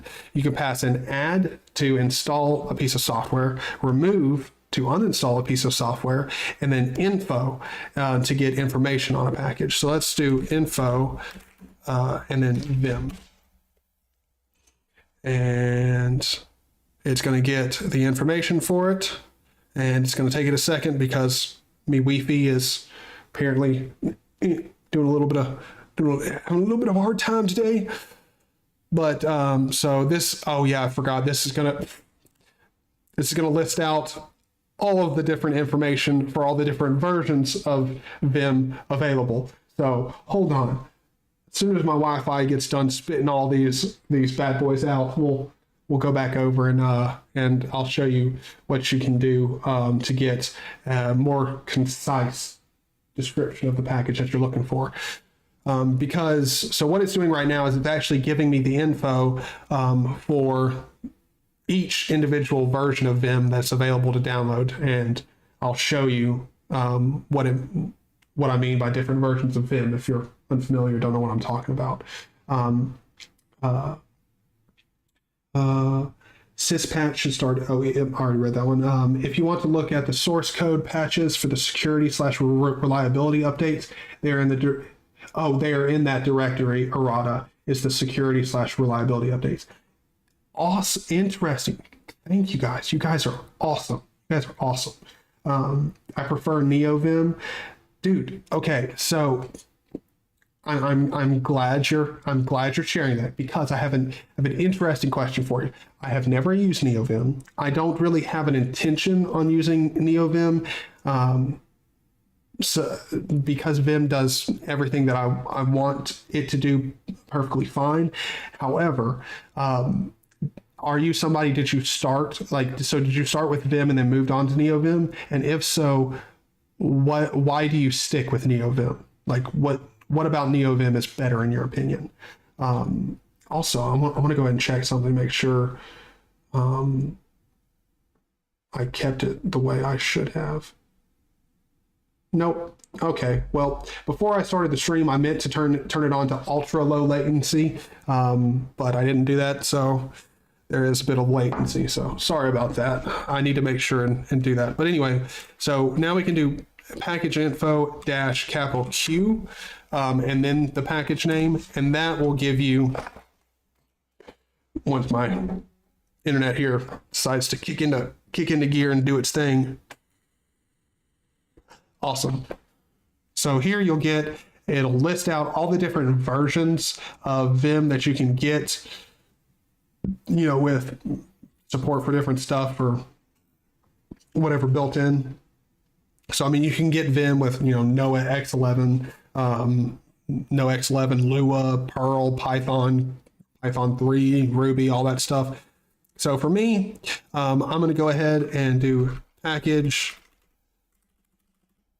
underscore add, and I'm going to do Vim, and I believe when you just do this, and there's multiple versions, it's going to list out the available ones, and you know, you decide which one you want to download and install. Perfect. Just like I thought, here it goes. It spits it out, and I just want the regular Vim that's built for GTK3. It's perfectly fine for me, so I'm gonna go ahead and install that one. But yeah, back to Vim. If you don't use Vim, like if you use something else, what do you use, and why do you stick with it? Because I would love to know if there's any of you that choose to use Nano, like, and have a good reason for it. Because I'm a huge, like, I hate Nano so much. And it's not because, like, I mean, Nano's it's an okay program. Like, I mean, it's an okay text editor. It's just nothing special. But I absolutely hate it. Like, I hate using it just because I'm used to Vim, and Nano is just a program that, like, I don't see any benefits from, like, even compared to VI. I think VI is better than Nano, but now I moved from Nano to NeoVim, and I stick with it because it's a bit less bloated than Vim is. Oh, really? I haven't checked out NeoVim because I thought it would have more stuff than Vim in it. Really? So now I could just do research on my own, and if you don't want to get into it, I definitely will. But if you want to, you know, let me know how it's a little bit more minimalist, or, you know, a little bit less bloated than Vim is, definitely let me know, because I would be interested to hear that. I thought NeoVim was just like Vim with some extra plugins in it. I had no idea. Okay, I need to do some looking into NeoVim. Might need to do a video on NeoVim. Who knows? Might be checking out NeoVim and sticking with it here soon.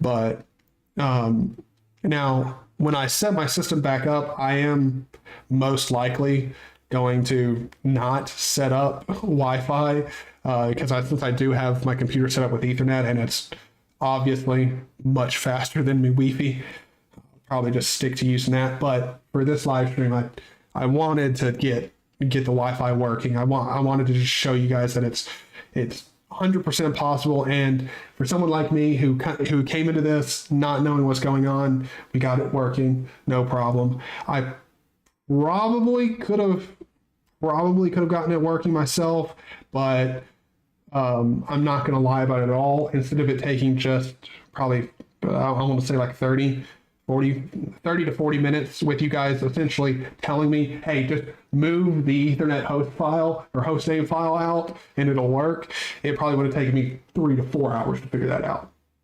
So you guys are awesome. But yeah, so I mean, I'm really liking OpenBSD. I really do enjoy it. I think it's got a shitload of potential, and it's already, like, me saying that doesn't mean it's not extremely usable and good now. I think it's great. It's great. It's just The only thing that I think is really missing from it is just OBS. As soon as someone ports over OBS and gets, like just gets OBS working and makes recording audio and video, from your system easier, I feel like OpenBSD's market share will most likely grow a considerable bit. Which, me saying that, I do want to go ahead and say, I don't think that OpenBSD needs to be like Linux and try and, because like the thing about Linux that the thing about OpenBSD compared to Linux that I really like is is all about building in support for hardware so that anybody and everybody can use it, which I think is a good thing. I mean, I think that is a good thing. I don't think it's a bad thing. But when it comes to OpenBSD, they're more focused on making sure that the hardware that it does run on, it runs exceptionally well on, which I think is awesome. Just remember the FAQ is magical. Oh yes. Oh yes. The FAQ it's weird. The FAQ, I find it this is going to be taken out of context so hard, but anyway, I find the FAQ of OpenBSD to be much better than the Arch Wiki, only because it's more concise. But now that being said, the Arch Wiki has information on legitimately like anything and everything to do with Linux. The Arch Wiki most definitely has a page on it. But yeah, the OpenBSD manual pages, or FAQ, their man pages, all the documentation is like it's all there. There's nothing that's it's not listed in one place and you got to go somewhere else. Like, I don't know. It's extremely easy to read. It's very concise. It's all put together very well. I really do like it. I watched a couple of videos about NeoVim, and all of them said that the code base is a bit smaller. Interesting. You definitely need to do a bit of research because it may be different than it was a couple months ago. Okay, I definitely will. Thank you. That is a video idea, cataloged and ready. Actually, hold on. Let me go over here. Want to just make a stupid file called show notes. Check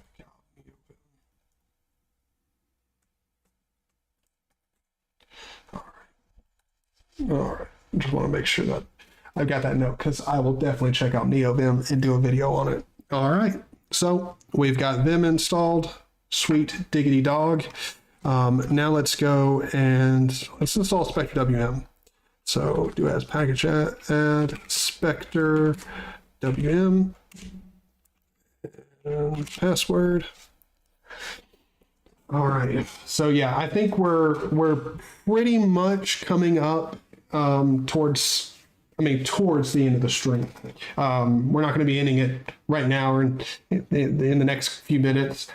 Still need to install Spectre WM. Probably gonna need to install a couple other things that I just haven't thought of yet. But yeah, definitely want to go ahead and get us into a actual what am I trying to say? An actual interface. What am I saying? A actual desktop. There we go. Window manager. There we go. Let's see. Xorg. I can't remember if you need to. I think Xorg may already be installed. I can't remember.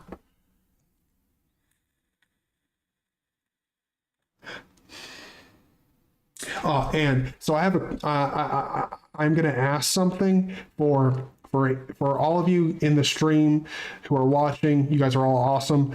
I have a question for you. If you are using Arch or another Arch-based distribution, when you're in the TTY, can you run neo fetch for me? Or have you ever done it before? And if you have, please let me know what the Okay, yeah, so Xorg is already installed because it can't find it. So, but anyway, I'm the FAQ maintainer. Yes, really. So I appreciate your feedback. Really? That's awesome. I do like the yes, really already. You knew what I was going to say. Knew it. So I appreciate your feedback on it. Some people have told me it's too concise and assumes too much on the reader's part. I haven't scoured the FAQ, so I may not have come across something where I've gotten that impression so far, but I will go ahead and tell you, as far as I can tell from the documentation, it does not assume too much from the reader at all. That's one of the things that I found in the documentation. I know for a fact when it comes to man pages, but also from the FAQ, y'all do an exceptionally good job explaining things, so I don't have to go and look somewhere else. Like, I'm trying to think of a good example. Just for an example, I don't know, it may be on the FAQ, or it may have been in a man page. I believe it was on the FAQ, but anyway, when it comes to audio and stuff like that, the way you explained USB audio devices, and then like you explained how audio devices get attached to like SND/0, SND/1, stuff like that. I love how that was explained. And then you went into, so if you have a USB audio device, it'll automatically by default get loaded into SND/1. Like, the way you guys lay out things is very well. Now, because I haven't scoured everything, I'm sure there might be places where that might be the case. You might be assuming too much from the user, but as far as I can tell from what I've seen so far, no, seems perfectly fine. I keep looking at the webcam and talking and forgetting my microphone's over here. Sorry about that. But I still remember a time when the Gentoo wiki was the be all end all, and then the server died or something and it was all gone. Yep. I don't remember that time. I was probably really young when that happened. I don't even know how young I was, but I don't remember the time, but I've gone back through, like, I can't remember where it is, but you can find, they have some archives of the old Gentoo wiki, and how much information was on there was pretty staggering. I mean, Gentoo wiki was pretty darn good.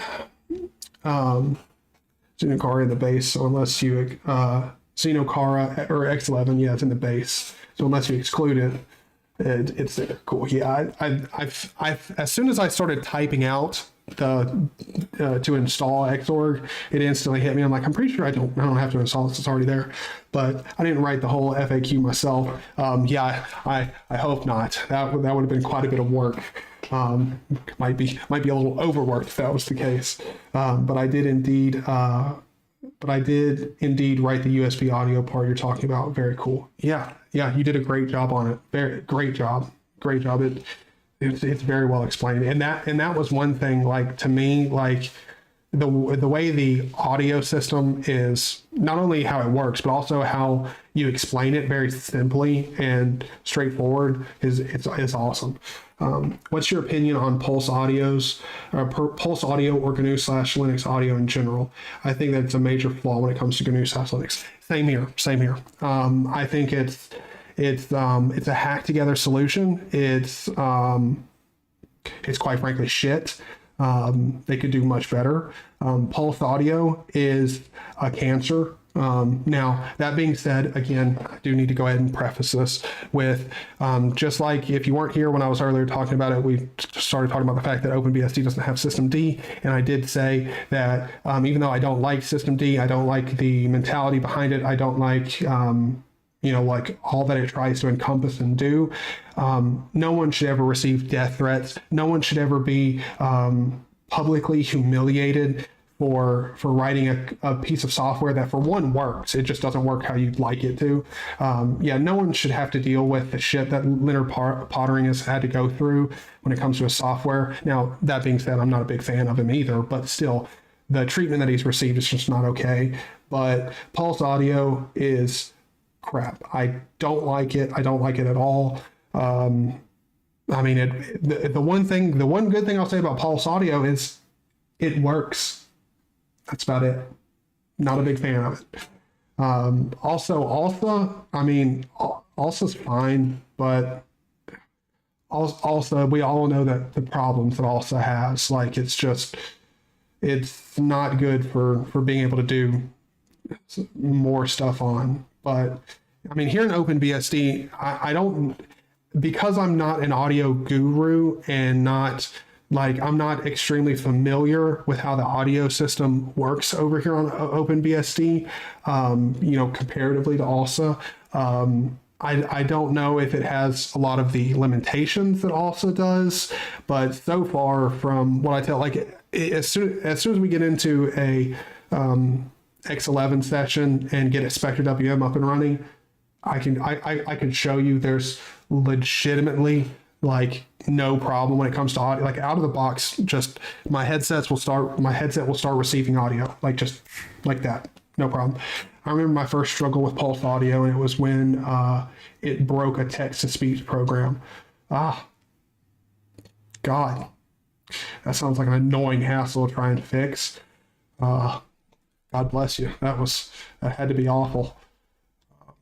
Pulse Audio, like, I haven't had major problems with Pulse Audio. It's just the issues that I always have with Pulse Audio are they're so small and stupid. That's why they piss me off, because they're easily fixed. They shouldn't ever happen. And it just pisses me off because they're always random. Like, I don't ever have this small problem that I know is going to happen frequently when it comes to Pulse Audio. It's just random, obscure, extremely simple to fix, and, like, errors like, why did my computer have this problem in the first place? But anyway, let's go ahead and let's vim, or we'll need to do as vim /etc/exinit. Hold on. What? Oh, exinit/exinit. What? Hold on. We should have an exinit. CD into /etc ls. We should have exinit here. Oh, CD into X11. You doofus. Yep, there we are. Okay. So now we'll just do as, I don't know why I CD'd back into my home directory, but anyway, cd/etc/x11, and then exinit, and then exinit rc.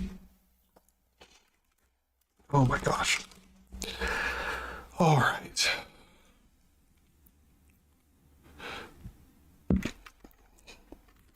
So now we'll go down here, and I am just going to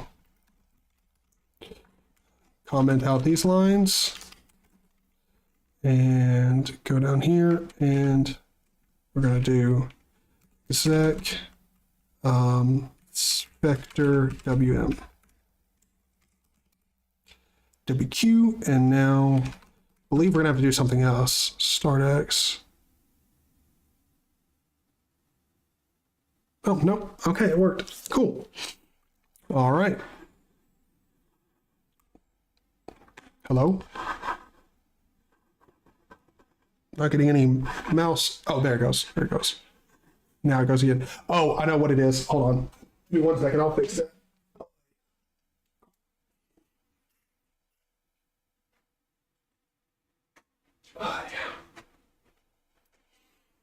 Oh shit, let me come back under here. I always forget my mouse has like the mouse receiver for it. I've got this really cheapo Logitech M215. I used to have an MX Master, and I legitimately lost it. I have no idea. Like we moved, and so I've lost it. I no longer have it. But yeah, this little receiver here It's not good. I put it in the back of my computer, and if I put it back there, it doesn't get good signal. But the worst part, wait, hold on. The worst part was it was written by a blind guy for blind people. No joke. Wait, what? Hold on. So, what? The text-to-speech program was written by a blind guy for blind people. How? I have so many questions. That is insane. Like, I'm trying to imagine, because like I could understand how it would be possible if he has a Braille keyboard, and I mean, I guess that would maybe be all you know, because you would need another text-to-speech program to be able to check the spelling and like check to make sure that you don't have any syntax errors or anything like that. What? That is insane. That is mad respect to whoever wrote that program. That had to be a deep challenge.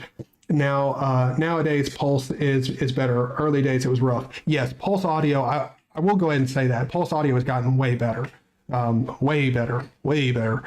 But still, I have my issues with Pulse Audio. It's like the issues are far and few in between, but they're always like an audio device, like either like, I don't know, being set up. Like I'll open up OBS and some devices audio has been, or the best example, PAVU control. All the time in that damn thing, I will go in there and check, and Pulse Audio has randomly, and I mean, it's not like it's every time I reboot my system. It's not like a reboot's even required. Just randomly, I will go in there and check, and my audio has gone down from what I set it at to like 10 or 15% less, just randomly. It's just one of those weird things. It's still trash, but it's better trash. You're right. I think the program was ebook speaker. Huh. That's so interesting. Need to look into that, because that just sounds like a very interesting story. But so yeah, we are now here. We have a system loaded up. But let me see.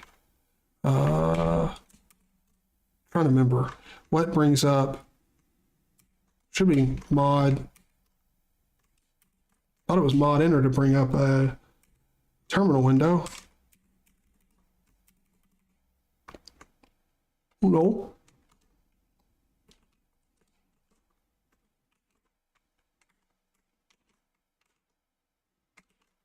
Okay. Mod shift C. No. Oh, it's mod shift enter. Okay. Mod shift enter to bring up its terminal, and also just so you know, inspector WM, when you first load it up, mod is W, just so you know.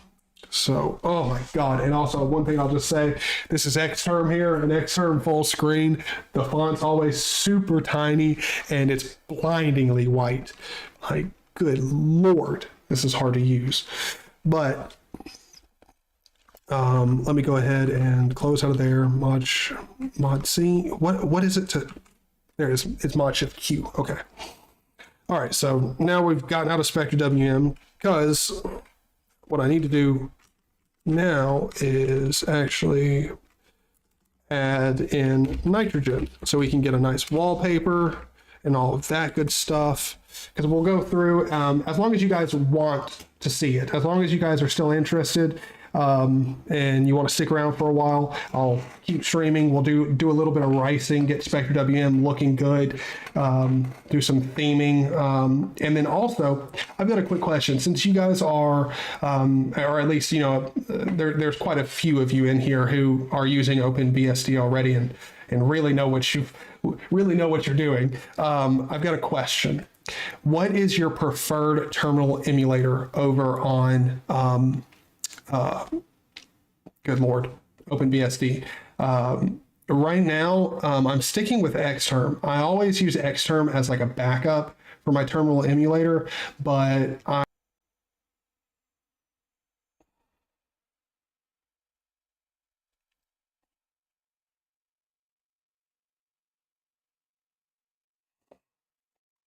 Okay.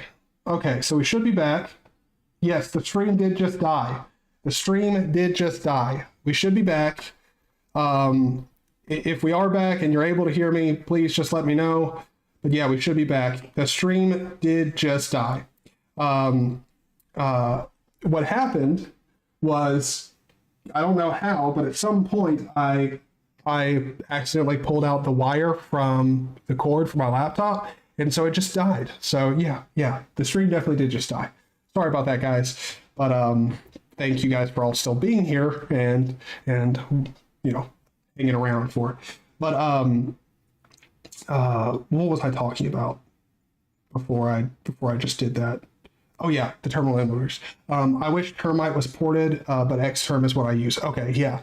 I like the terminal emulators that I typically use. I like Alacrity, I like Termite, and then I was using ST, and ST was fine, but I'm really sort of just done with suckless software. I'm not big on patching it anymore. I'm just not.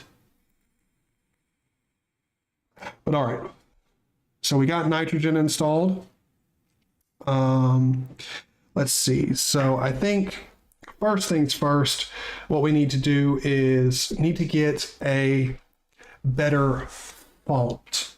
And for me, now this is 100%,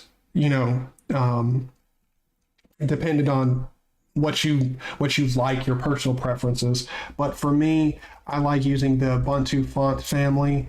BSD. I could probably just do search, but I'm making it more difficult on myself. So let's just do, instead of, I'm going to stop looking at that screen and stop doing what I normally do, which, because I'm so used to this as an Arch user, if I want to install something, I know I can just search in Pacman, but I normally already have, like I do over here, I normally already have a Qt browser window open.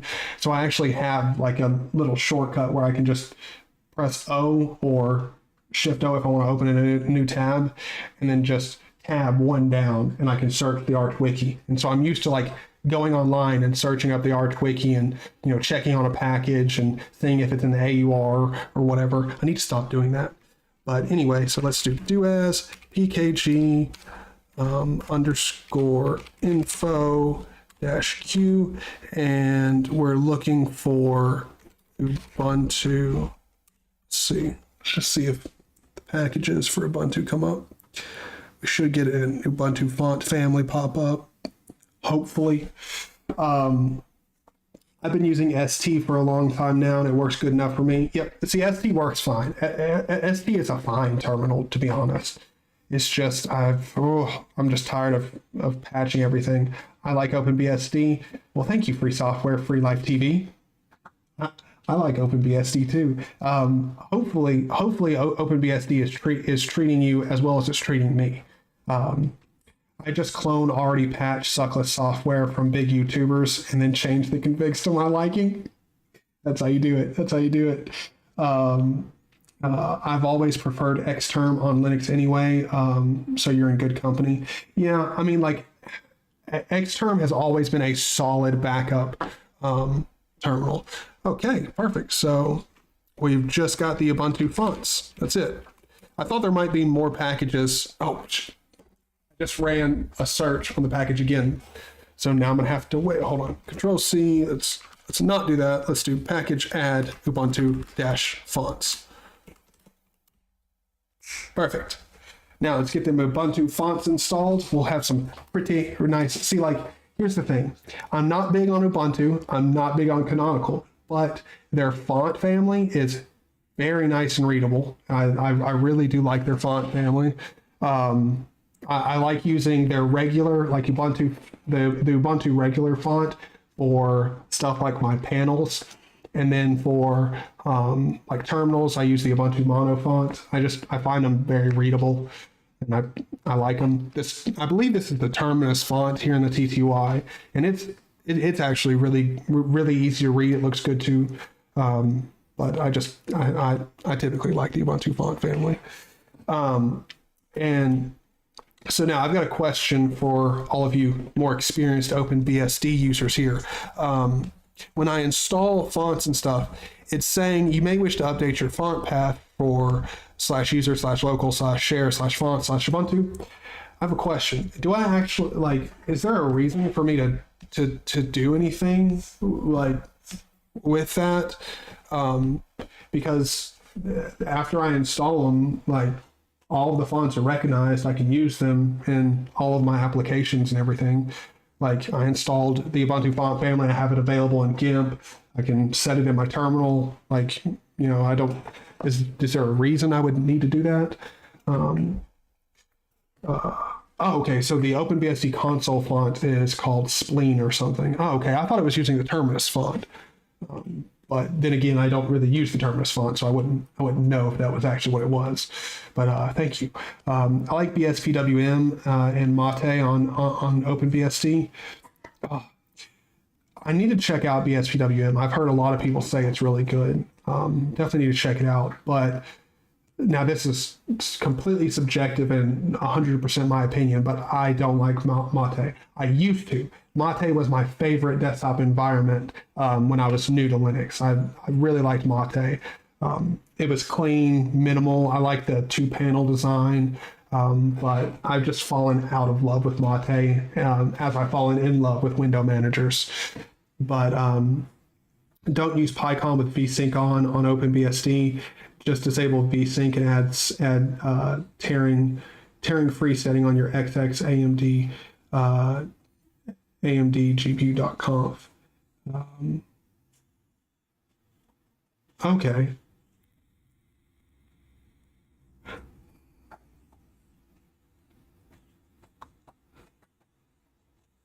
It will make it faster that way. Or Compton with GLX enabled from Compton-conf. Vsync is bad for OpenBSD performance. See, okay. Thank you. So I was using Compton, and I was actually, like, I was noticing a performance hit after I started using it. So that's awesome. Thank you. You'll definitely do that. But oh yeah, so we got our fonts installed, got nitrogen installed. Yeah, I think we can just go ahead and do start X and get started here. If I was going to be, if I wasn't just going to do another reinstall of OpenBSD to set up proper, a proper username, a proper system name and passwords and all that stuff, then I'd probably actually, do a little bit more setup, getting stuff installed, but we'll go ahead and first things first, we need to fix this X term right here. This X term is disgustingly hard to read. So let's do, because I need to remember, oh wait, what am I doing? We configure,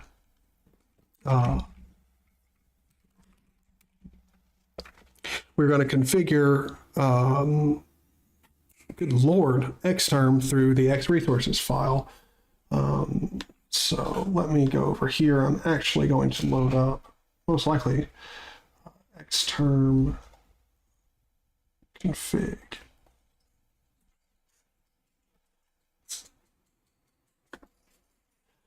Probably do the Arch Wiki here. All right. Configures, because I just need to see different stuff. All right. So let's vim and create .x resources. If anyone can throw some info like technical articles on the ports collection internals, would appreciate, just a personal request. Are you thinking about porting over something? Just a question. Specifically for the laptop. Specifically for the laptop. Is there no PyCom on OpenBSD, or why are you still using Compton? I just didn't. I thought PyCom was like a more Arch thing. I figured that Compton would be. I honestly just didn't search for PyCon. That's it. I figured for some reason that PyCon wouldn't be over on OpenBSD. That was really the only reason I was using Compton. Plus, I searched for it and I figured, if Compton wasn't available, then it would be something like PyCon or something like that. But I did see after Compton, I did see what he was talking about, free software, with just setting stuff in the AMD GPU.conf file. And I think that's what we'll need to do. I think that's what we'll need to do. We'll get better speed. Besides porting, I am just curious on how to make files work. Gotcha.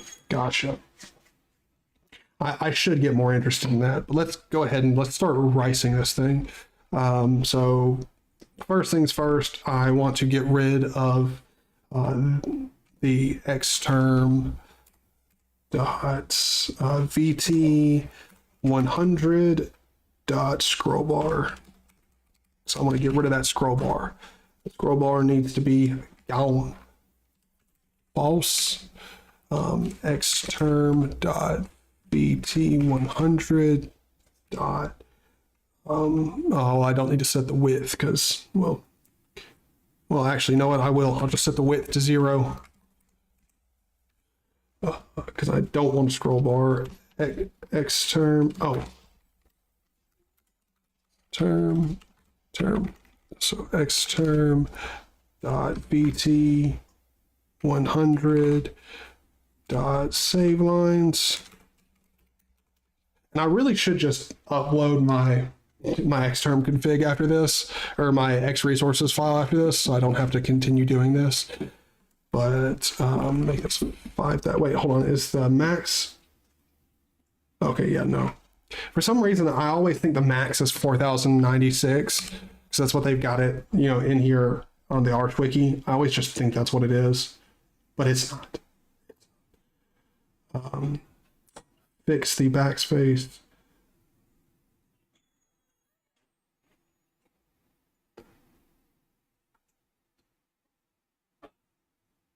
I don't think I need to fix the backspace key. Don't think I do.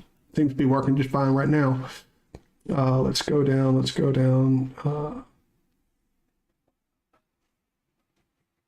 Hello, there it is. Xterm default black text, foreground backgrounds. Yeah, don't want to reverse it. Oh, hold on. What am I doing? I need to go and get my the terminal color scheme that I use. So, by the way, if you're new to Linux or new to theming or writing stuff, what you're going to want to do to get some good color schemes, go to terminal.sexy. It's a great website, and I use the Code School Dark theme. I find it to be extremely readable. It's not overused by other people, so I really like it. Oh, I don't need to import my file. I want to export in the format of .x resources. And what am I doing? I just now realized you can't do that. I can't copy and paste from a different computer to another. That's not how that works. So what we're going to do now is do as pkg _ add and then Qt browser. Need to install a Qt browser, and that way I can just copy over that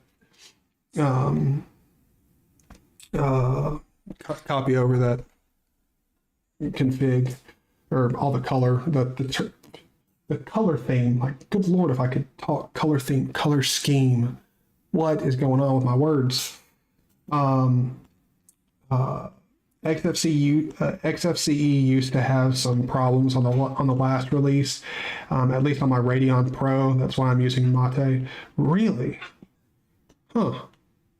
That's weird. I feel like XFCE. I thought XFCE would have,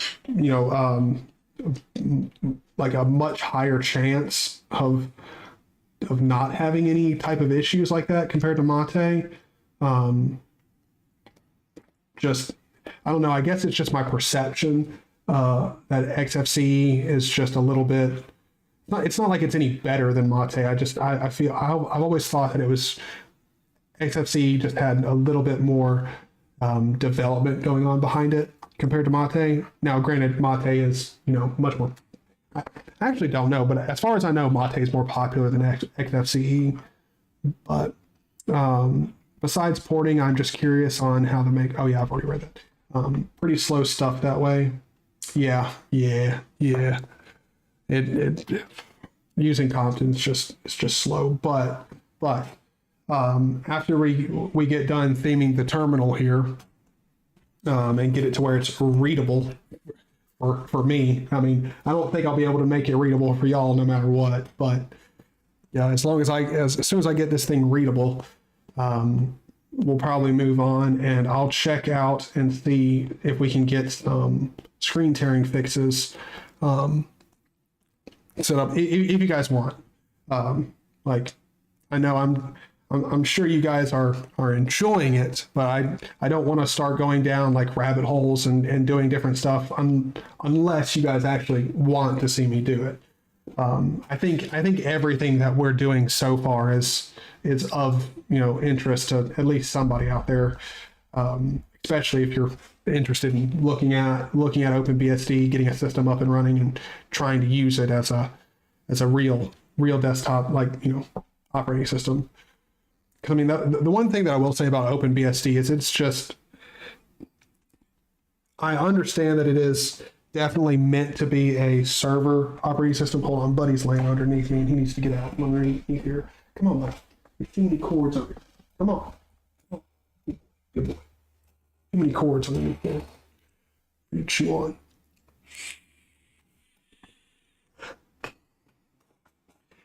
He probably needs to go outside, so its compositor had some problems with multiple monitors. That's actually a great lead into another question. It can be done for sure. Oh yeah. Well, I have a question when it comes to the compositor on XFCE. Which compositor do they, or like what's the name of their compositor? I can't remember like what they use. Actually, you know what? Unless you answer faster than me, I'll go ahead and search it. Okay, maybe you might answer before me. I just forgot what I was doing. Oh yeah, XFCE compositor. I know they use their own custom one, or at least I think they do. Is it just called the XFCE compositor?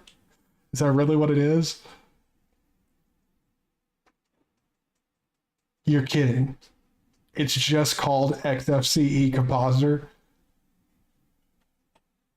Really?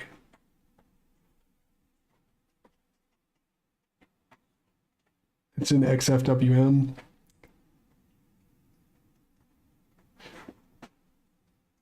What is in XFWM? Oh no, wait, it's Compton.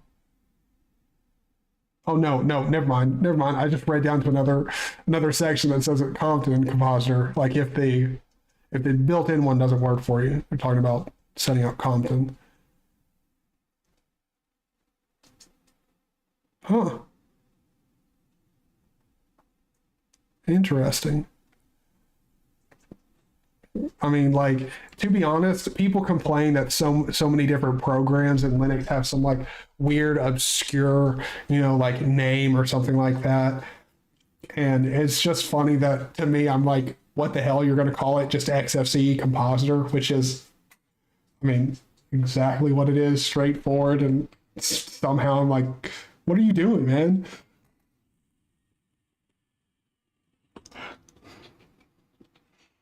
Dang, dude, blew a huge cloud. I think they use a built-in compositor for their window management tool.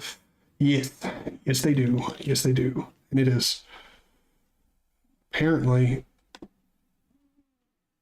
there's not really.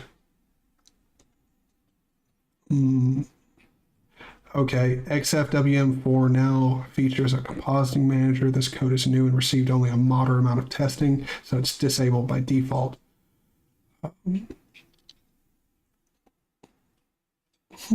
Okay. This is all interesting.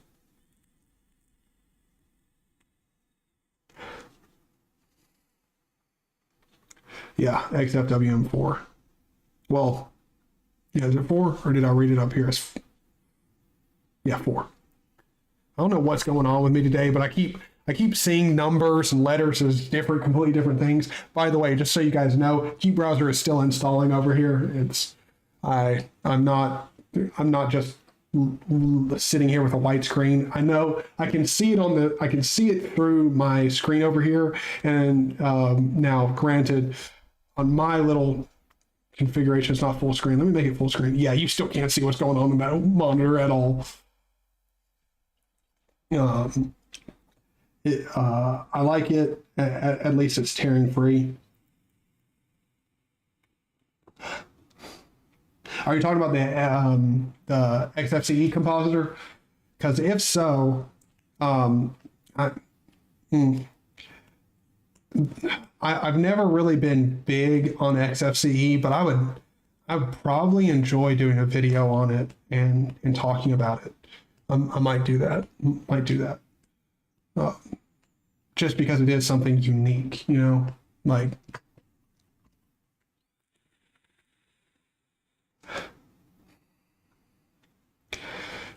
But again, to all of you guys who are still here, still watching, thank you guys. If you're just now tuning into the stream, thank you for stopping by. If it's your first time around here and you know you've only been here for a couple minutes, hit that like button. It's very much appreciated. It really does honestly help out. All the YouTubers who tell you to do that, and you're like, yeah, you just want to get more likes on your video. The only reason we want to get more likes is because YouTube does actually notice. They do actually notice, and they do care. So thank you guys for hitting the like button. You guys are awesome. And also hit the subscribe button. I do videos pretty frequently if you're not already subscribed. But also another thing, I talked about it earlier. So for any of you who have already had to hear me do this crappy self-promotion, I'm sorry, but here it goes again. I just made a LibrePay and Patreon account, so if you'd like to be able to get your name put at the end of my videos and a credit, you can definitely go over there, as well as check me out over on LBRY and Odyssey. You can tip me LBC over there, and it's much appreciated. I'll go ahead and show you the little screen that I've got. So far, this is my work in progress when it comes to the credit screen, but we don't have anybody over on Patreon or LibrePay as far as I know yet. This stream might have changed that, but as far as I know, there's no one over there yet. But these are all the latest donators over on, or donators, people who have tipped me LBC over on LBRY. So if you want to get your name put up here in my videos, and also know that you're helping me a ton in making better content, being able to do this as frequently as I'm doing it now, yeah, it's much appreciated. It does really help out. So let's go back over here. Let's see. Tearing free would be a dream for me as an NVIDIA user. Yes. Yes. That's one thing I'll say. I mean, NVIDIA gets a ton of, I feel like, undeserved respect. Like NVIDIA, they've really, the thing about NVIDIA that makes NVIDIA like more, I don't know, appealing to the general public is that it just has so many features built into it. But most of the features that are built into an NVIDIA card, if you're a Linux user, an open source user, period, you're not going to be taking advantage of them. The only feature that you're going to be taking advantage of on Linux for most people is the NVIDIA or the NVEC encoder. That's it. And to be honest, the way that I look at it, the reason why I won't buy an NVIDIA card anymore is because, for one, they're not willing. The way NVIDIA looks at their drivers and like their proprietary crap is there's only two ways that they can argue not making it open source. One is that their drivers and their code is so much better than AMD's that you genuinely shouldn't have a right to look at it or to audit it. Which that is not, to me, if that's their excuse, it's the horrible excuse. It's that's no. And the only other one is that they have other proprietary or other licensed code in their drivers, making it to where they can't release it as open source. Which either way, I don't really care. Because I mean, AMD for one, their graphics cards the hardware is good. The hardware is great. It doesn't have as many features as NVIDIA does, but you're not going to pay the same amount of money that you're paying on an NVIDIA card anyway. So like normally an AMD card, you're going to be spending, like, to get something comparative to NVIDIA, you're probably going to get it for $100 to $200 less. And if you took that $100 and $200 that you saved on your graphics card and put it towards your CPU, like, what's the point of the NVENC encoder? Like, who cares? You'll have more processing power to encode everything using your H.264 encoder, like the regular CPU one. At least you have CUDA. Yeah.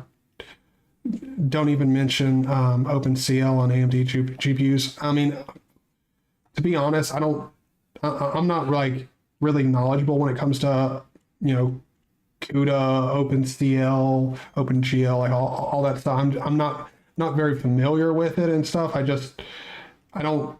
never really seen a reason to purchase an NVIDIA card unless you're a Windows user, like, because then you can so I had a 2070 Super. I bought a pre-built for myself because my friend was going to buy it from me, and I wanted a desktop computer, but I was going to build my own. And so since he was going to buy one already, he told me what he wanted and everything, and so I essentially just bought a pre-built from Best Buy of what he wanted, because I can't remember why, but it was like the desktop that was at Best Buy. It was on sale. It had some really great parts in it, and if I bought it, I got like $150 back in like Best Buy points. So I ended up just doing that, and I essentially just made more money off of it. But that 2070 Super, the whole reason I'm telling that is that 2070 Super was the main feature on Windows that was nice was the DLSS or whatever. He talked about it. He loved it. It was an awesome feature for him. He used it. But I mean, like, I don't really see a point in NVIDIA cards. Like, you're not really going to take advantage of most of the features on it.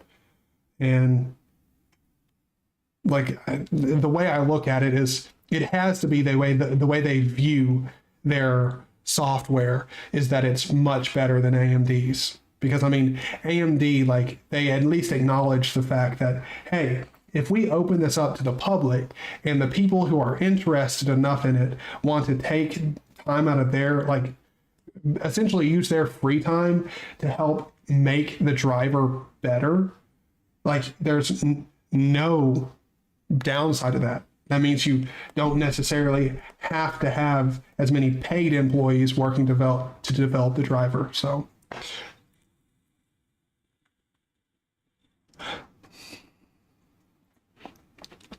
but we seem to be getting closer to finishing up Qt Browser here. The main thing is, I think what's taking so long, because the download times are pretty fast, but every time it has to download a separate thing, it takes it a few seconds to pop up and start downloading and extracting it.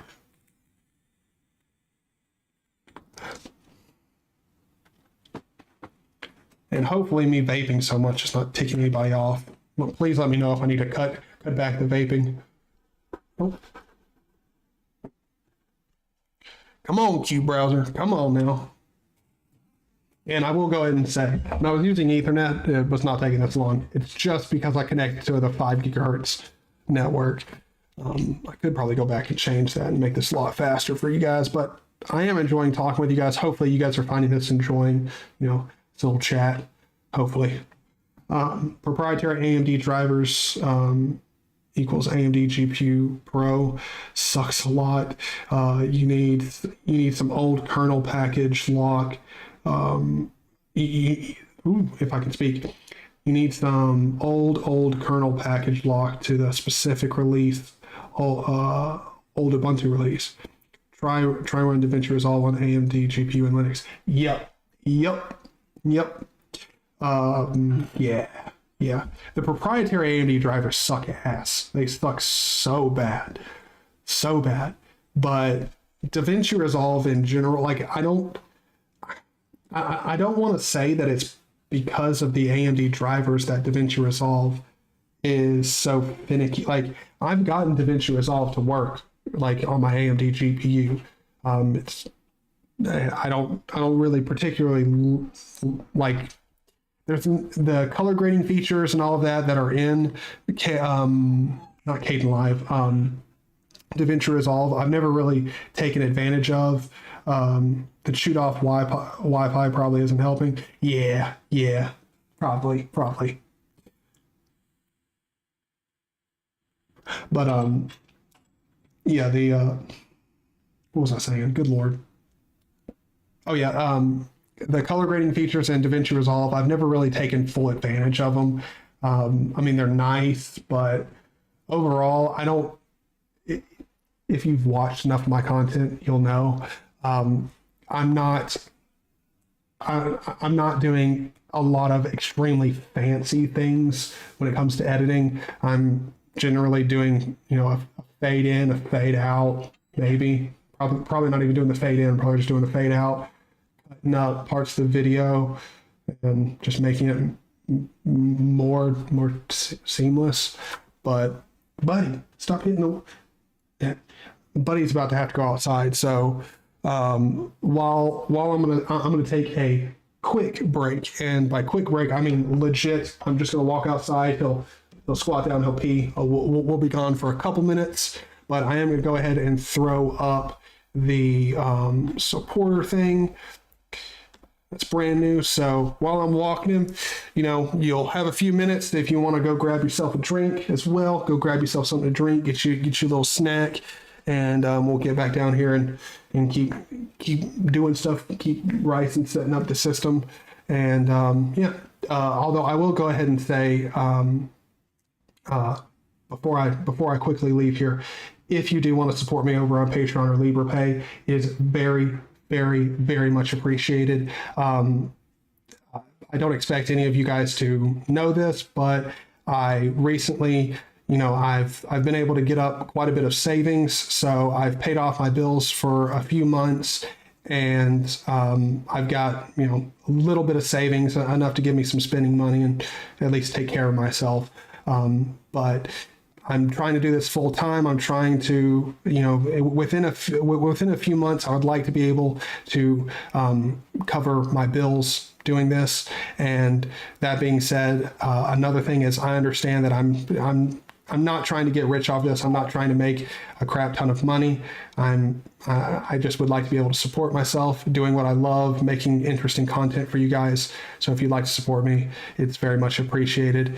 And what I was going to say is my bills, I've cut them down extremely low. I essentially only need $200, and that covers my rent and insurance, and then everything on top of that is just maintenance money on my car and some spending cash. So I've worked pretty hard to cut down my expenses and be able to actually make this something that I could do full time. So if you want to help support me, it's greatly appreciated, and you get your name up here. So I'm gonna head out. I'll be back here in just a minute, and hopefully you'll go grab yourself a drink, and I'll see you soon. Come on, buddy. Let's go get you walked. I know you're gonna use the bathroom.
Come on, buddy.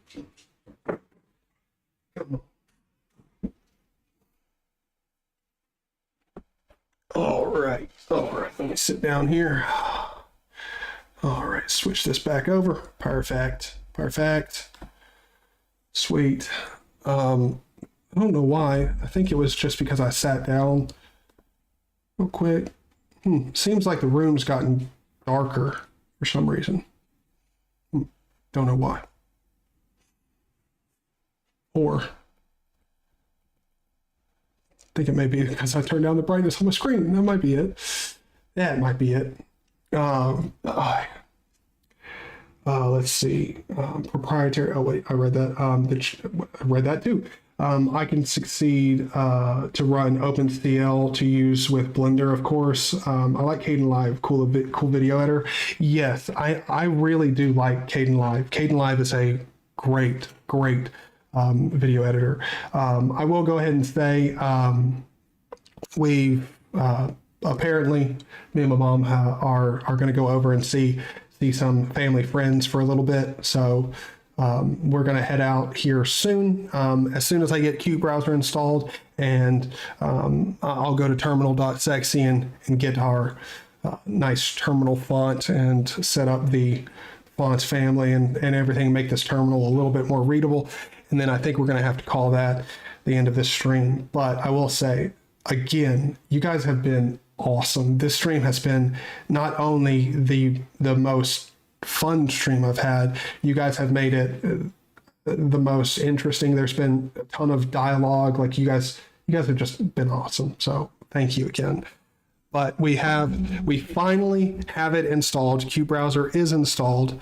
So now I can't remember what the default mod P.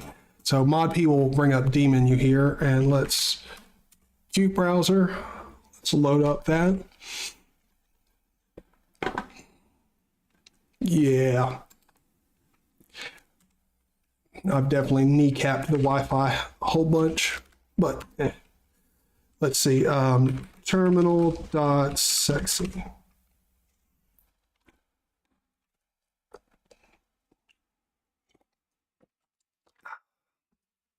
Yeah, I should have definitely not kneecapped the Wi-Fi. So let's see, code school dark here, apply the theme, and now we want to export that in the format of X resources. And so now we will go vim into our .x resources. I go down here and copy that and paste it on in there, which I don't know why it does this. Why do you do this? Why you be this way? So I got to take out all of these exclamation points. I don't know why it does that.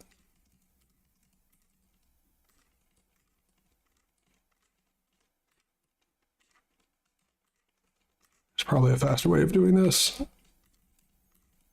But, you know, if I was doing everything perfectly, there'd be a problem.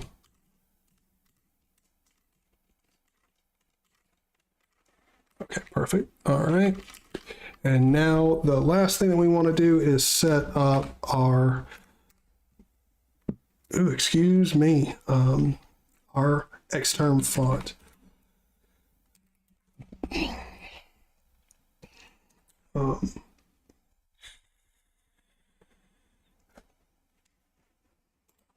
Xterm, let's go down into fonts, and here we go.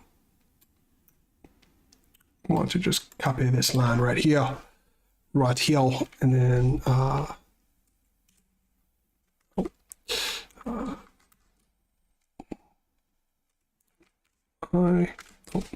there we go.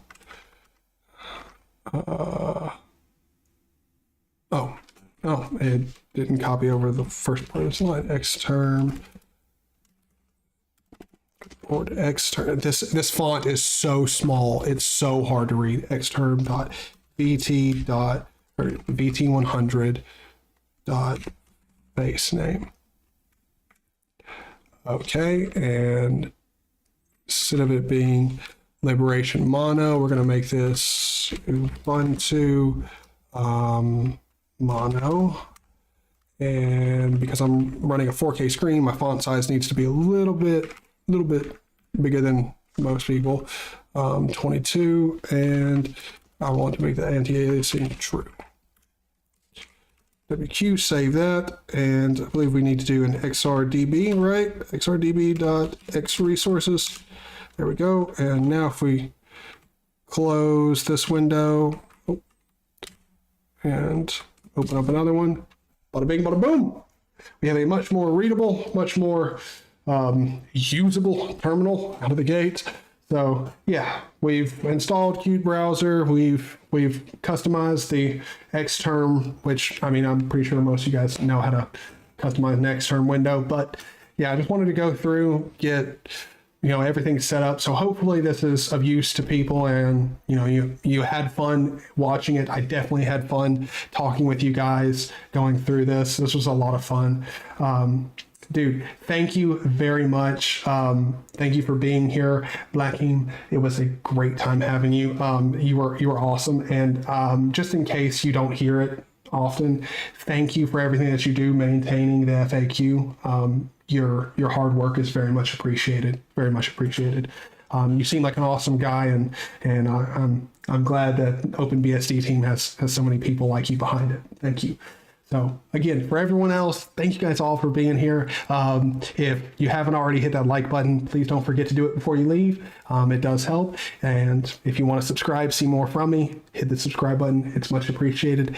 And as well as check me out over on LBRY and Odyssey. I've got some great stuff over there. Obviously, everything's synced up over there. You can go check it out. This stream will be re-uploaded over there as well. So for any of you who are occasionally watch on YouTube, but you prefer those platforms, check me out over there. And if you want to support me and everything that I do, you can check me out over on Patreon and LibrePay. It is very, very much appreciated. And I do want to go ahead and say, I know it's not something like I expect you to go over there. I want to make that clear. If you like the videos and stuff, it's much appreciated when you hit the like button. But if you want to go over and above and show your love, support by actually throwing some money at me, it's always appreciated. You guys are awesome. Thank you very much.